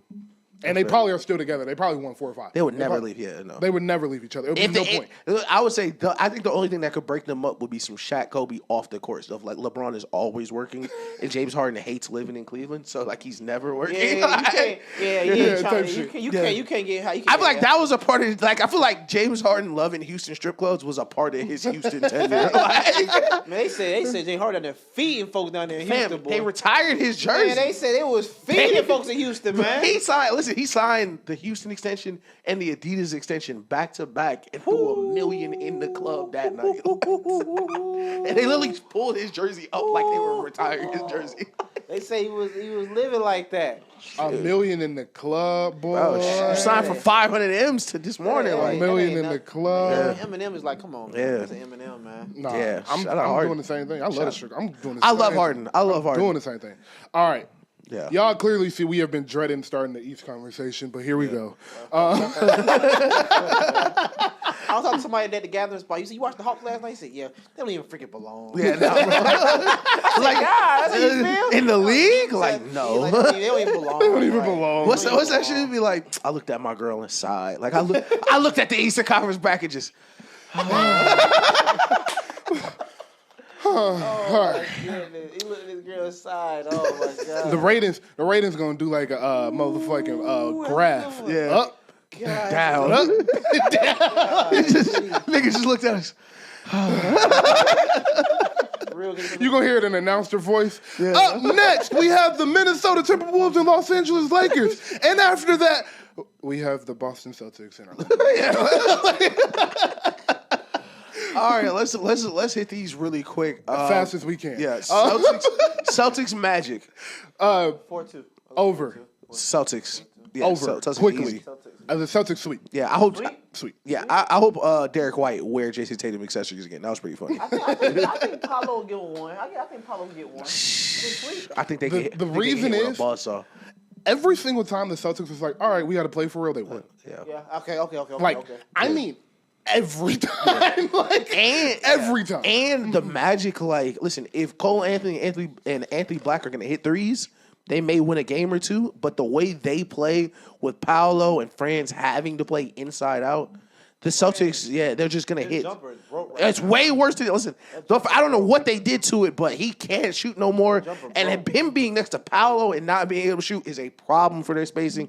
I just think they can't keep up with the Celtics. Orlando won the season series 2-1. I don't hold too much into that for this matchup. Paolo is averaging 26-7-5, and Franz is at 24-5-4. JT's at 26-8-7 on the season, and JB is at 22-4-5. I don't see a path. Like, can Paolo maybe go for 35 and Franz go for 30 and they win a game? Sure, maybe in Orlando game 4, 3 or 4. But the Celtics are so locked in. Like, they're so good. Like, the season started. That's a complete team. The season started for them starts for them on Sunday. Like, they are locked the fuck in. I don't see no lapses in them. I think JT is on a mission. I think JT is going to have one of an all-time great playoff series of this decade. All-time great playoff run of this decade. Like, I think it's his time. I don't see them taking no L's. Like, I think this is a dominant first 2 rounds. And like a lot of teams in this position, you would worry about their focus or their minutia. Like Joe Mazzulla is a maniac, a literal maniac. He's Joe Mazzulla is easily he was I didn't like him, and then I found out about Joe Mazzulla, and he's one of my favorite coaches. Coaches say you should let him fight. Yeah. I love Joe Mazzulla. Yeah. Like, I always tell the story, but I forget what the guy. I think it was Derek White, but Joe Mazzulla won Coach of the Week. He was like, "Hey," he walked into the locker room like, "Hey, congratulations, Coach of the Week." He was like, "Nobody cares." Yeah, that's true. That is the perfect answer, bro. Nobody cares. I love Joe Mazzulla, man. Knicks Pistons. On the season, the Pistons have won that season series 3-1. Cat is averaging 24-12, which is a career high. OG and Mikal average 18, and OG and Mikal average 18 and 17, and Brunson is at 26-7 on the season. Cade, in my opinion, is the best player in this series. I think this is a 7-game series. 27, 6, and 9 on the season, almost a double-double from Cade. And I am taking the Detroit Pistons in 7 games. 7? I wouldn't be surprised. I would hope the Knicks, for the NBA's sake, will win, but I wouldn't be surprised. Detroit is that's really one piece away. One piece. I am one piece away. I'm gonna go. Listen, I completely agree. I think Cade's gonna be the best player in the series, and he's gonna play like the best player throughout the series. But I think I got the Knicks. I'm gonna give you my pick and a little deluxe, take at the end. The Pistons win, and Giannis is a Knick next year. I think the Pistons win, and the Knicks blow it up. I mean, have to. The Pistons win. The Knicks have to blow that up. Yeah, it's over. I'm telling you. Over. Matter of fact, if you say Giannis, there, you know who else might be there? Who? Shoot, I've seen it all on the thing with Joe Dumars being the VP operations for the Pelicans. The owner said that they mandated him to get traded. The Knicks lose. They going to get. I wouldn't be surprised. He's like a Giannis or a Zion or a Devin Booker. Shit, listen, we talked about this last episode. Listen, somebody need to find out what Jokic price is. If they want to listen, if Denver is resetting and Jokic is like, I'm an MVP player, but I kind of don't want to sit through a rebuild. Listen, nobody in New York should make any long-term housing plans. Nobody in New York should make any long-term housing plans while this first round is going on, because if it goes south, you might be moving to Colorado. You might be moving to Milwaukee. Yes, sir. You will be playing somewhere else next year if y'all lose. To that Nick point, I'm interested in this because this is one of those scenarios where you spent too much money this offseason not to win a round. Oh, yeah. Losing a round against a team that won 14 games last year and their best player just came into his own this year, and you got that payroll you got, they didn't spend no money. Traded 3-4 first-round picks. The right way. Yeah, literally. They built through the draft. They veteran on their team, Mr. Tobias Harris. You lose this series and Cade outplays Jalen Brunson, Mikal Bridges, and OG Anunoby and Cat by himself, and Jalen Duren punks Cat like he's known to get punked, and Isaiah Stewart get physical, because that's the thing. The Knicks want to play physical, but Detroit is like, please play physical. Hey, listen, I love Jalen Brunson. We talked about Amen Thompson. It's another one. Thompson? It is another one. Listen, Asar just as good. It's another one. Listen, they put it side by side. It was like, Amen Thompson is averaging like a couple more points. Amen might be a little better though, but listen, Amen playing 29 minutes, Asar playing like 25 minutes. Exactly. And they did the math. If they were playing the same minutes, they would be averaging the same exact number. Exactly. It is crazy how good they are. We talk for Amen Thompson to be a problem for Steph Curry. Could you imagine him guarding Jalen Brunson? Could you imagine on that? Bro, bigger, stronger, faster. All of that. We finna show you why Jalen Brunson can't be the best player in the championship. That's a fact. Yeah, sorry, Nelson. Sorry, Nelson. But let's move on to the Pacers and Bucks. Dame will probably be out this entire series. He's having blood clots in his calf muscles. Nah, he gonna miss it with the blood clots. Blood clots in his calf muscle. So Greek is 30-11-6 on the season, but since Dame has been out, he's been like 30-12-9. Yeah. Like something ridiculous. He's been tripping. He has been amazing. One of the best passers in the league. For sure. Yeah. Tyrese is 18-9 on the season. After his slow start, he has been really good since about 3-4 weeks before the All-Star break. Pascal Siakam is at 20-9 on this series, 20-6 on this season. In this playoff series, I think this is a really hard-fought 6-game series that the Bucks win just because Giannis is so good. I think on paper the Pacers should win this series, because Giannis is so good. And Giannis has been sent home in the first round 2 years in a row. Giannis has been sent home. A top 5 player has been sent home in the first round one time by the AC as the 1 seed. Yeah, he lost to a playing team, right? This isn't Kobe in 06 where he playing with Kwame Brown and Smush Parker. Yeah. This is a adequate, capable Bucks team losing in the first round. If that happens again, first off, Doc Rivers should be on ESPN again. Yeah. And secondly, Giannis is out of there. Yeah, he's gone. So this is an important series for the Bucks franchise. Yeah. Fuck Giannis. Yeah. No one cares. Giannis won a championship, got a Finals MVP, and if he go anywhere with a capable team, he's right back to contention. This is for the Bucks. You will never get another. They're never getting another player like this. Nope. I mean, they said that after Kareem, but it took 50 years. So if you want to wait to 2070. So 2070, sure. Go be my guest. And look what you had to do to find Giannis too. It wasn't like you hit. You went to the depths of Greece. Yeah. Listen, you went to the depths of Greece. You drafted him as a rookie. He had to put on 40 pounds of muscle. You had to rebuild his shot threes. Like you didn't invest a lot into Giannis. You've been paying his brother for years. That's just a roster spot we've been holding for years. This is y'all last chance, and I think they lose. I don't know. That's my opinion. I think they should win. I think Giannis is the best player. I think if Giannis had 3 years left on his deal, I think they win the series. But I think if it starts going south, it's no Dame. Bobby Portis coming back from the stuff. Doc Rivers is his coach. He was cheating. Yeah, he definitely was. Look at the nigga eyes. But I think it can get to a point where Giannis, and I'm not gonna say he checks out or quits, but we've seen stars be like, that's all I could do. All I could do is 35, 13, and 12. I think it could end like that. And I think me too. I think they're gonna lose. And the Knicks and Bucks both get first rounded. They're gonna blow it up. Got to. I like it. All right, that was the East, ladies and gentlemen. That is how you get through a segment. So let's jump into Cavs. They talk about the Cavs or.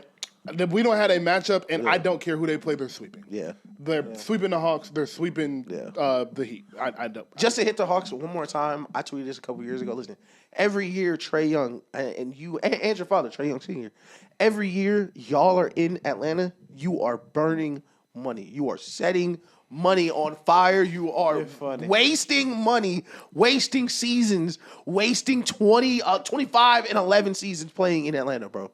Like Trae Young getting ejected from that game. That was disgusting. It was nasty to see him go out that way. Yeah. And you could just tell it was 1,000,000% frustration. It was a million, and you could tell Trae is not a player. He hates to lose. You can tell that he would rather get thrown out in that game than finish the game. But at this point, and again, it's getting to a point, you are signing up to be on a bad team if you're going to continue to play for the Hawks for the rest of your career. It's just what it is. You're not wrong. All right. Quick segment. 3 bold predictions for this NBA playoffs. 3 bold predictions. Okay. All right. I will start at number 1. I have OKC gets upset by the Clippers in the second round. I was about to say that. That's my first. I was about to say that. Okay. Number 2, the Boston Celtics go 15-1 and win the NBA Finals. That is how good I think they are. Yeah, I thought it was 16. 16-1. I'm sorry. I'm a dumbass motherfucker. The Boston Celtics go 16-1 and win the NBA Finals. And number 3, for one last time. Oh shit, we can't get it. It's 2-3 matchup. Sorry. I'm going to say it. In the final series of Steph Curry and LeBron James, the Warriors beat the Lakers to get to the Western Conference Finals. I like that. If I'm going to 3 bold predictions I have, first, I think we get an old nigga 50 ball. I don't know if it'll be Steph. I don't know if it'll be Harden. I don't know if it's Kawhi. I don't know who it is going to be, Bron. One of these last guys Unc still got it. One of the Uncs is gonna go for a 50 ball, carry their team in a way we haven't seen. All right. 2, the complete opposite of that is gonna be a young nigga 50 ball that nobody sees coming. It's gonna be like Jamal Murray when he had 40 that time. And he's like, oh, what the fuck, Jamal Murray? Like, there is going to be a young player. It could be Cade. It could be Donovan. It could be Garland.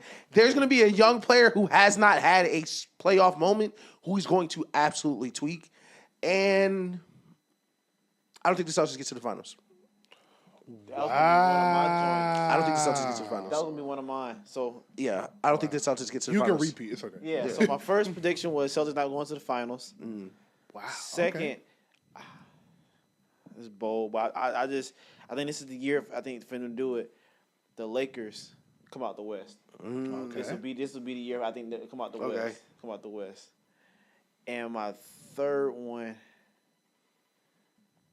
I want to go with that young. I see you said Jalen Green. I think this is gonna be Cade Cunningham's It's gonna be I think Cade is on Superstar Watch too. I feel like one of them Cade might put a 50 or 50, 12 and something right, crazy. Something crazy where 10, we need 10 straight right now. Yeah. Okay. Sustain a team. Yeah. I definitely feel like that is on the horizon for the next. It could be Ant. Listen, we all talking about it. It could be Ant for real. I think there's going to be a young superstar who's going to take a leap. Okay. I love it. Because it's Detroit. You see when Detroit about the tickets? Yeah, you can't buy them if you're not. Yeah. I love it. I love it. I love it. Yeah, I love it. All right. And then I wish a team would be like, you can't buy it unless you're going to put the shirt on. Me too. Me fucking too. All right. The last thing we will do in the NBA is the picks of the series. It is time. Everybody, let's go series by series. Western Conference Finals. I'm talking so fast. Western Conference Finals, Eastern Conference Finals, and then Finals picks. We will start out east because no one cares. Sorry. Let's take that out. We will start out east. First series. Shout out to the people in the east, right? First series, Boston versus Orlando. Boston. I'm going Boston in 4. Milwaukee versus Indiana. Milwaukee. Indiana. I am going Milwaukee in 6. Detroit, New York. I'm going Detroit in 6. Let's go. I'm going Detroit in 7. For the Knicks' sake, I need the Knicks to win in 7. Okay. All right. On the flip side, to the West, the conference people care about. 2-7. Warriors, Rockets. I'm going Rockets in 6. I'm going Warriors in 5. Warriors in 4 or 5. Okay, but 3-6. LA, Minnesota. give me the Lakers in. Give me Lakers in 6. I'm choking out Shannon Sharp. I'm gonna go Lakers in 6 for this one. I'm gonna go Lakers in 6 for this one. Lakers in 6. I got Lakers in 6. Denver, Clippers. Denver versus the Clippers. Yeah, 4-1 Clips. I'm giving Jokic that MVP game. All right. 4-1 Clips. Yeah, I'm gonna say the same thing. Yeah. Jokic got to get one. I give him 2. I give Jokic 2, but I'm going 4-2. Can't get swept up. Can't get swept up. Yeah, can't get swept. Yeah. All right. You better not get no MVP if you get swept. Yeah, cannot get swept in the MVP. Let's pretend like we don't know what we're all about to say. Who is the Eastern Conference Finals matchup? Okay. Pistons Cavs. Ish, get the fuck out of here, Doug. I think the Pistons. Got mad. I think the Pistons beat the Celtics round 2. No, you don't. I nigga. think the Pistons beat the Celtics round 2. I appreciate you trying to go viral though. Listen, I ain't Oh, mad. my Lord. I ain't mad. Listen, that's not gonna be in the TikTok. They ain't gonna hear me say It's that. not. Listen, it's not going to be in the TikTok. But for the viewers who've been watching every week, a couple months ago, I went on record. I said, "Listen, I don't think it's going to work for the Celtics." And I said a couple weeks ago, this Celtics team feels like the Nuggets team with Jokic. We thought was going to win 4 or 5. The Bucks team, we thought they was going to win 4 or 5. The Suns team, we thought was going to be there forever. I think first the way the Celtics play is volatile. And I think a team with a bunch of people who can defend their position can cause problems for the Celtics driving kick game. I think the Pistons, big, physical, and can defend. I think they can beat the Celtics. I think they will beat the Celtics. I have the Celtics and Cavs, and all right, I have the Celtics and Cavs in the Eastern Conference Finals. Celtics and Cavs. Western Conference Finals. Who do you guys have? You can't say the Warriors you picked against them. No, I'm not going to say the Warriors. Meaning.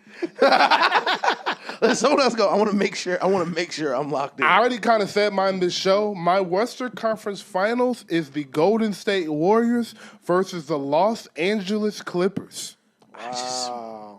I'm having such a hard time picking Harden. like I really think they could flood them the first round, but I don't know if they can beat. You know, I'm gonna listen. I'm gonna stand on it. I'm gonna go Rockets Clippers. Whoa. I'm gonna go Rockets Clippers. Okay, you like the Rockets a lot. Okay. No, and this is my reasoning. If they can beat the Warriors, if they can beat the Warriors, they can beat any team in the playoffs. Because how they're gonna have to play to beat the Warriors will work against any team. Because if they're gonna be good enough to compete with them, like if you can get through Steph Curry, Jimmy Butler, and Draymond Green, there's nobody in the West that should fear them for them. And that's why I think it's such an important series for them. Because if they beat the Warriors, they are a young team, but also a good thing about a young team is they don't know any better. Yeah. They don't have playoff failures. They don't have things they're worried about. Yep. So if you can beat a superstar round 1, that belief will be a major difference going into the rest of the playoffs. So you like the Clippers to beat OKC? Yes. I do agree with the Clippers being no. That was the one that was holding me up. Did I trust Harden in a 7-game series? But I trust him more than Jalen Williams. Yeah, Jalen Williams. Yeah, I was. And I trust Kawhi more than SGA. Sorry, Reggie. I got Lakers in the conference finals. Yep. I thought Clippers OKC. I was thinking because I was gonna say OKC, Lakers and OKC, but then I'm thinking that Clippers matchup. Yeah. I'm gonna go Lakers, OKC, and then we'll go to the final. Yes, sir. Okay. Finals matchup. Who do you have in the 2025 NBA Finals? Clippers, Cavs.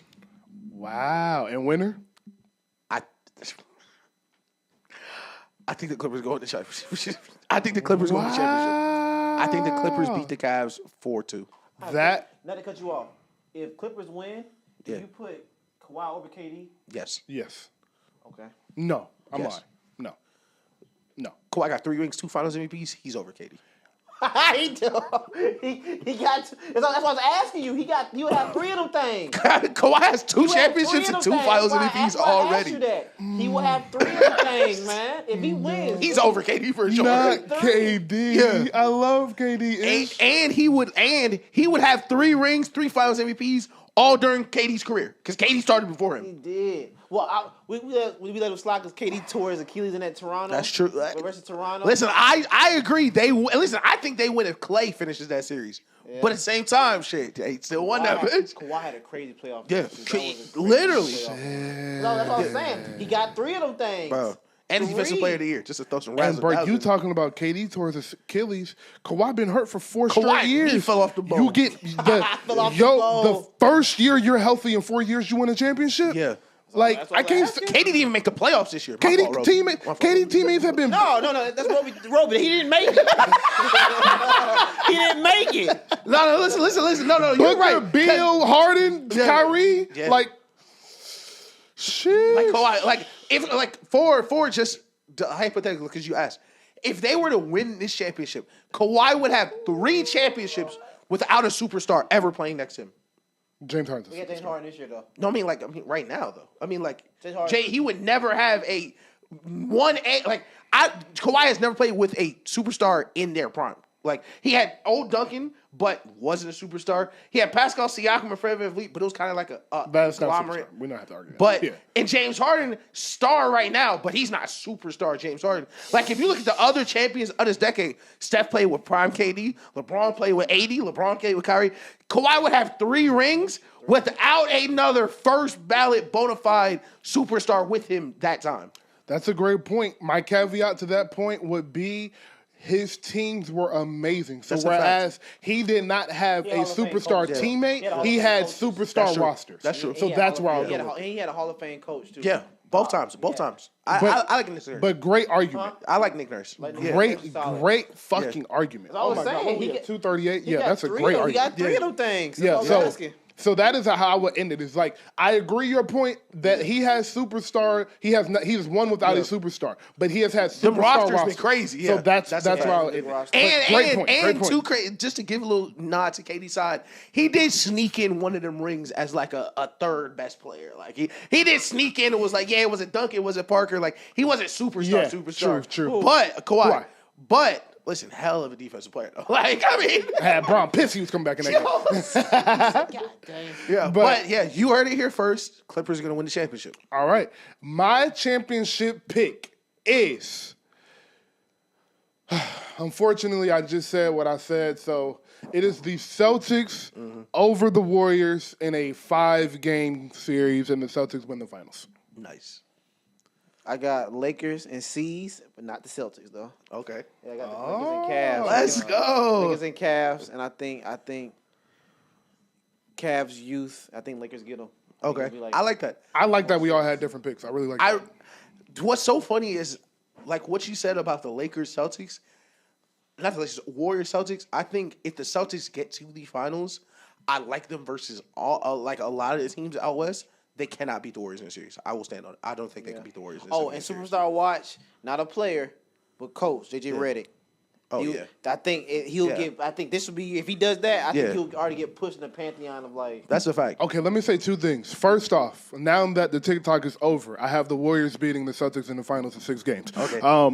Just needed some virality. And then secondly, JJ Redick. Completely agree what you're saying. But the reason I have the Warriors beating the Lakers is because of that Steve Kerr, JJ Redick matchup.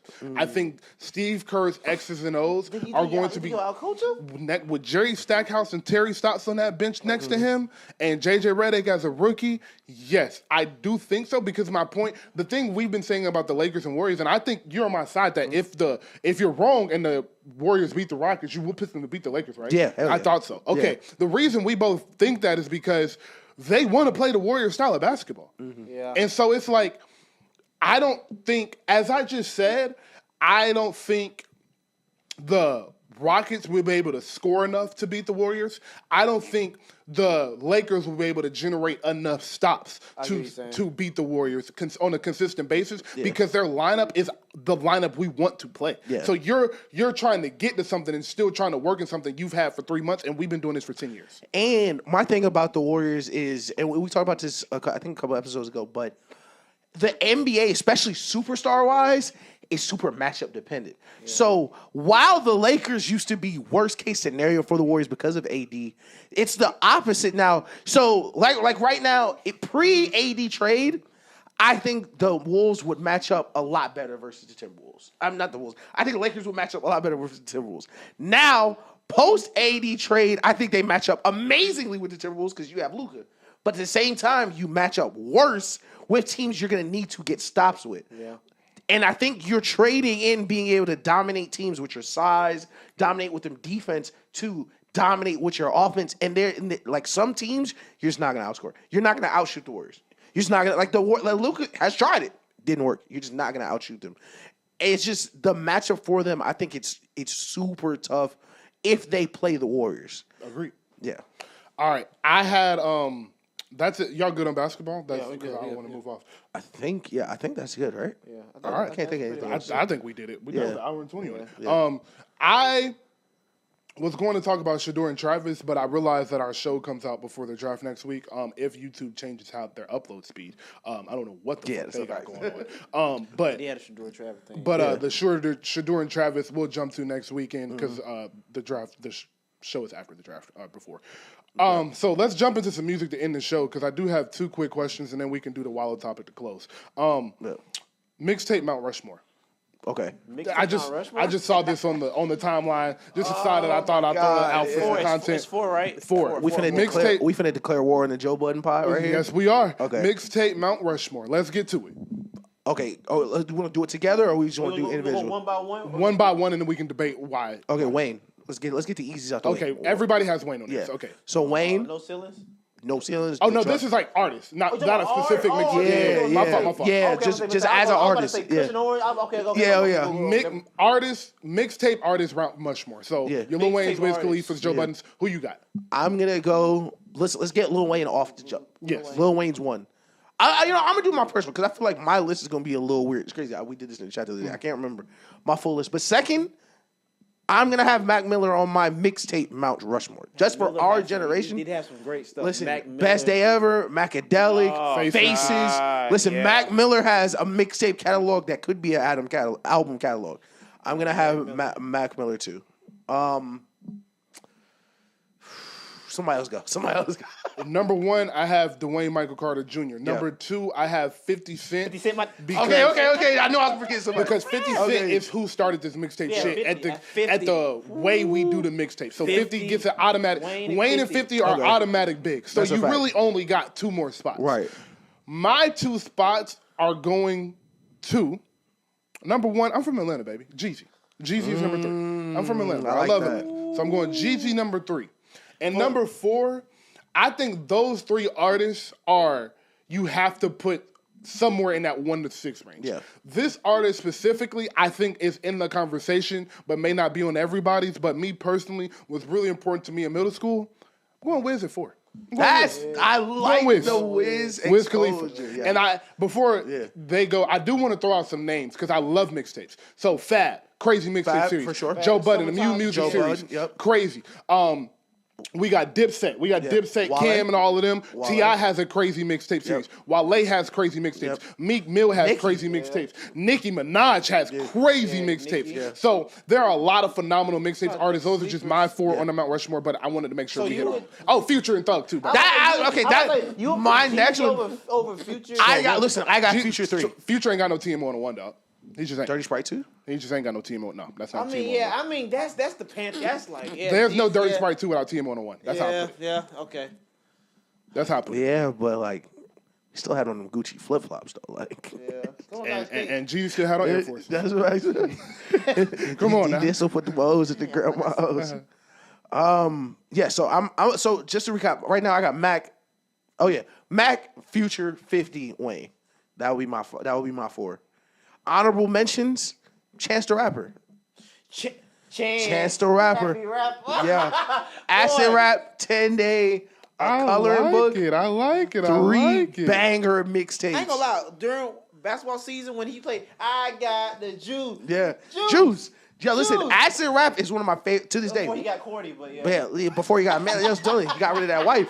Listen, gotta get rid of that wife. He did get corny for real life. Oh, boy, he got corny. Listen, Acid Rap, you could have never convinced me. Acid Rap Chance would have ended up like this. You could have never convinced me that. And I'm sorry, everybody. I got a lot of information in my brain. It was Trap or Die, not TM on it. That's what I'm saying. Trap or Die, like TM. Okay. That's an album.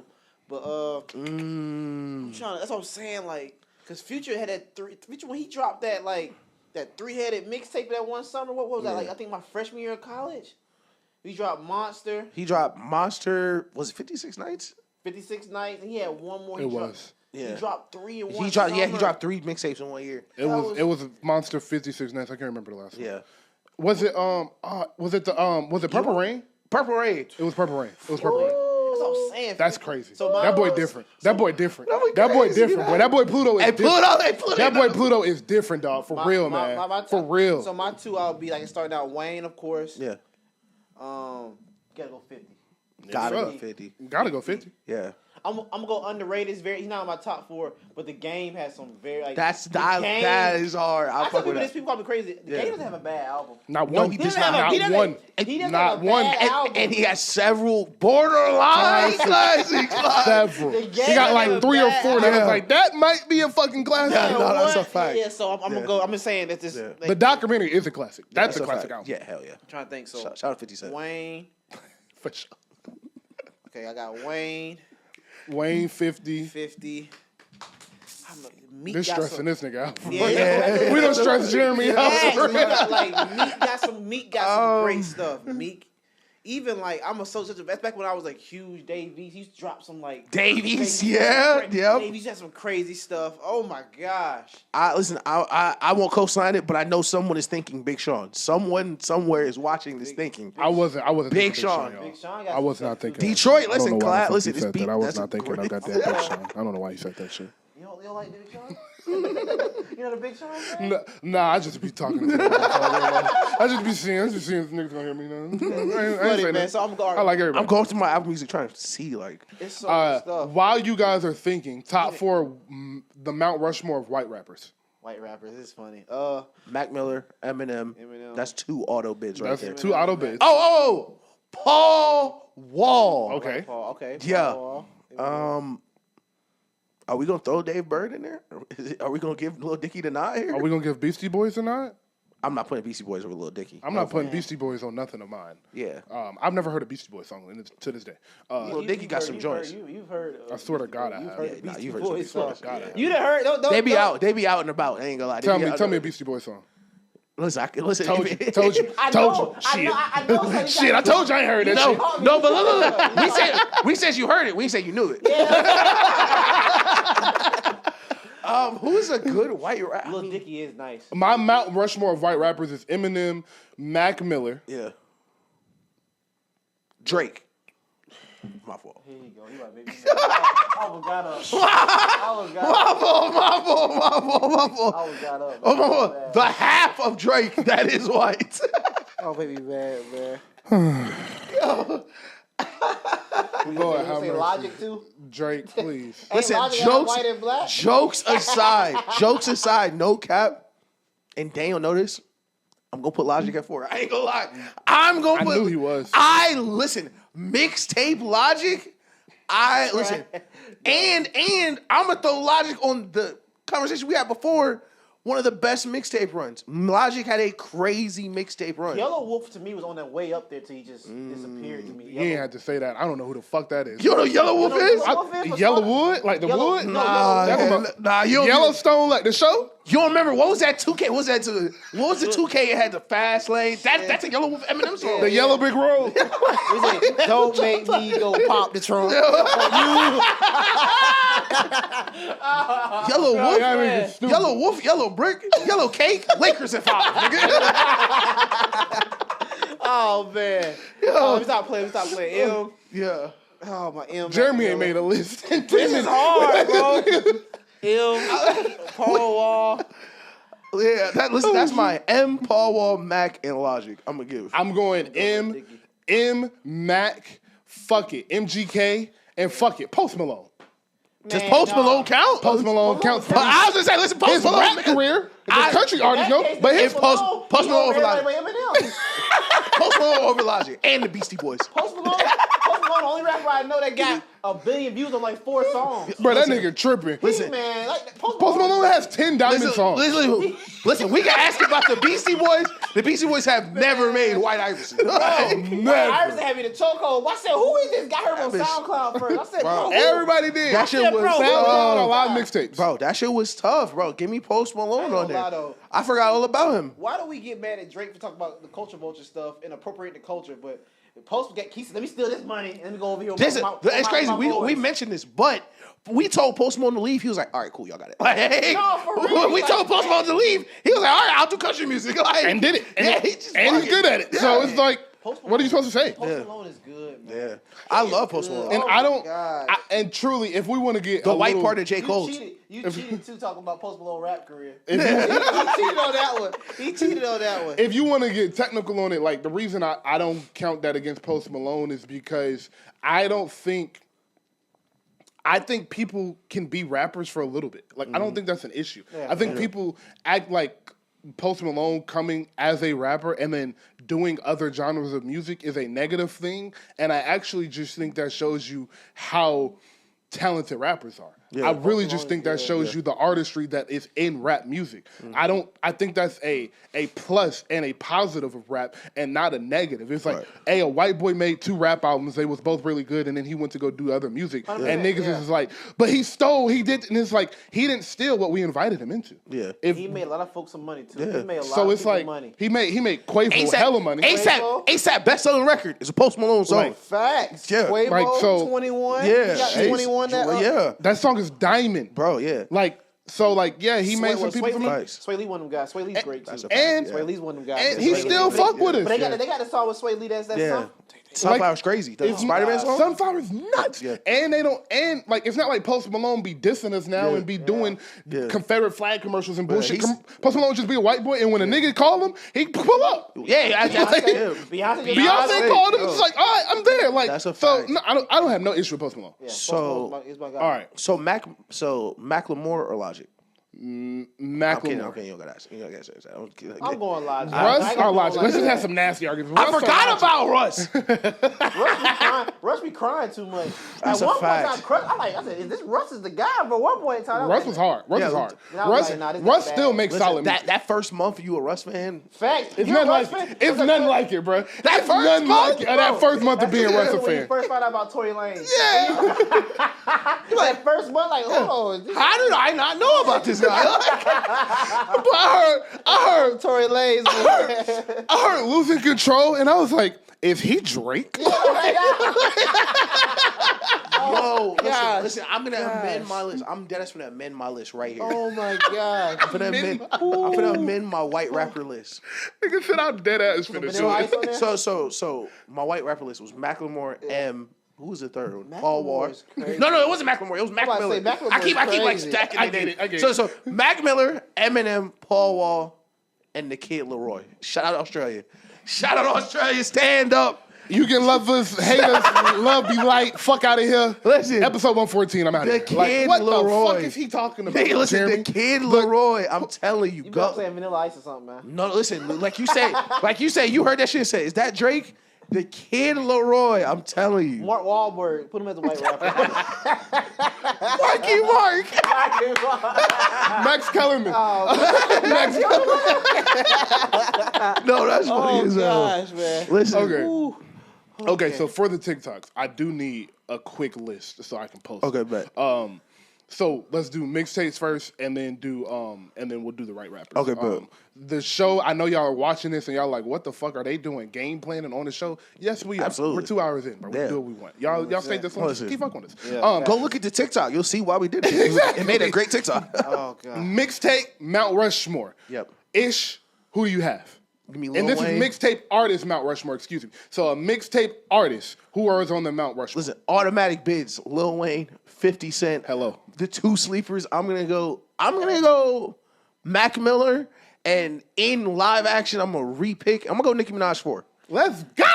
I'm gonna go Nicki 4. like Volume, nigga. At number 1, I have Lil Wayne, obviously. At number 2, I have 50 Cent, obviously. Now, this is where it gets fun. At number 3, I love Atlanta. And because there is no Dirty Sprite 2 without Trap or Die, I'm going Jeezy at 3. And at number 4, this is just a personal pick. There are a plethora of artists you can put in this spot. But for me personally, I'm going Mr. Patch with Wiz Khalifa and the camo shorts. Y'all feel me? That's a fact. Yeah, I'm gonna go Wayne number 1, of course. Of course. We're gonna go 50. 50 was a done data with this. 50. Hello. Facts. I'm gonna go Future. Future is I love it. I love Future's it. run is crazy.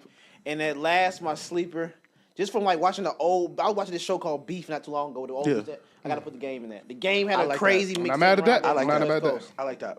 Red Ferrari, right ceilings. It said, "Game, where you been?" I ain't freestyling in a minute. Let me check it. Red Ferrari, right ceiling. That's the funniest shit in the world. They got 7 freestyles. That nigga saying that. I love that. Honorable mention, Fabulous. Of course. Shout out Fab. Fab is cold, bro. I listen to Joe Budden as well. Mood Music 2 is phenomenal. I listened to it the other day. Mood Music 2 is absolutely phenomenal. It's mixed horrifically, Terrible. but it sounds. It's Parks, you crazy for that fabulous. one. Yeah, Parks, you I don't crazy think Parks for was that. around for Mood Music 2. Yeah, he definitely crazy for that then. The Soul Tape is disgusting. The Soul Tape is one of the best mixtapes I've ever heard in my entire life, and I mean that. Can we throw Joey Badass in there just for the night? Joey had a run. Yeah, can we just throw Joey Badass in there? Joey did have Best a run. mixtape. I want to throw Joey name in there. Let me go back. Let me go take out the Game because it was a big part of my childhood. Let me go J. Cole from Come Up. I like the it. Warm Up. Sideline Story. Yeah, I like that. I'm going, Okay. Them historic. Okay. Those are historic. I like that. Those All are right, historic. Mount Rushmore of white rappers. Yeah. Listen, gotta go M. Yes, sir. Them first. Mac Miller. Of course. Third, Drive Slow, Paul Wall. Yes, sir. Yeah. Fourth, I'm still going Killer Roy. Man, he just pissed me off. Listen, go. I'm telling y'all go listen to Killer Roy. No. No. I'm listening to him. I'm telling you. Listen, if you like Drake, you like that. Yeah, He sounds just like He him. might get the highway special. Like throw it out the window. I'll tell you, just on the drive, just throw one of them on. You know, just, I would do it. I would do it. I'm telling you, just throw. Oh my it. God, I would bro. get so mad, bro. I already know I'm gonna get pissed off. Listen, I'm gonna send this song to the chat. No cap. Eminem, Macklemore. Be a long 15 minutes. Sorry, I did the same thing. Eminem, of course, stamped. Mac Miller at 2. At 3, I'm going Post Malone. I know that's controversial, but Post Malone made rap music. That era of Post Malone, I'm going at 3. And at number 4, I'm taking the wild card. I'm taking the real wild card, and I'm going MGK. Fuck. Wow, boy. I'm a wild boy, nigga. Listen, hot take. I liked his diss to Eminem. I ain't gonna lie. That shit was hard. I love that think shit. Nicky did a great job. I thought he won that beef personally. I ain't gonna lie. He held his own. I ain't mad. I thought he won that beef for real. He held his own. No, number 4 is Iggy Azalea. All right. Let me go ahead and go. I'm gonna Oh my god. Listen, shout out Playboy Cardi, man. Oh man. All right, I'm gonna go Eminem, number 1. Iggy, you see what I did for you, Sean? Come on now. I know you single, Sean. Anytime you want to return that favor. Oh my god. All right, your list. My fault. I'm gonna go Eminem number 1. I got a hot take though. Eminem number 1, white rapper, but I think he's one of the most overrated rappers. Just wanted to say that. Okay. Number 2, I'm gonna go Mac Miller.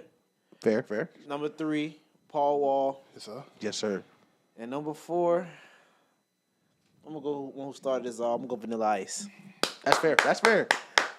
Pay Double homage. platinum, I think. Excellent list. Yeah. All right. This has been episode 114. We thank you guys for joining us. Please like, subscribe, and comment. Tell a friend to tell a friend. We're right in time for the playoffs, so send it to all your basketball homies. You know what we do. You know what we are. You know who we are.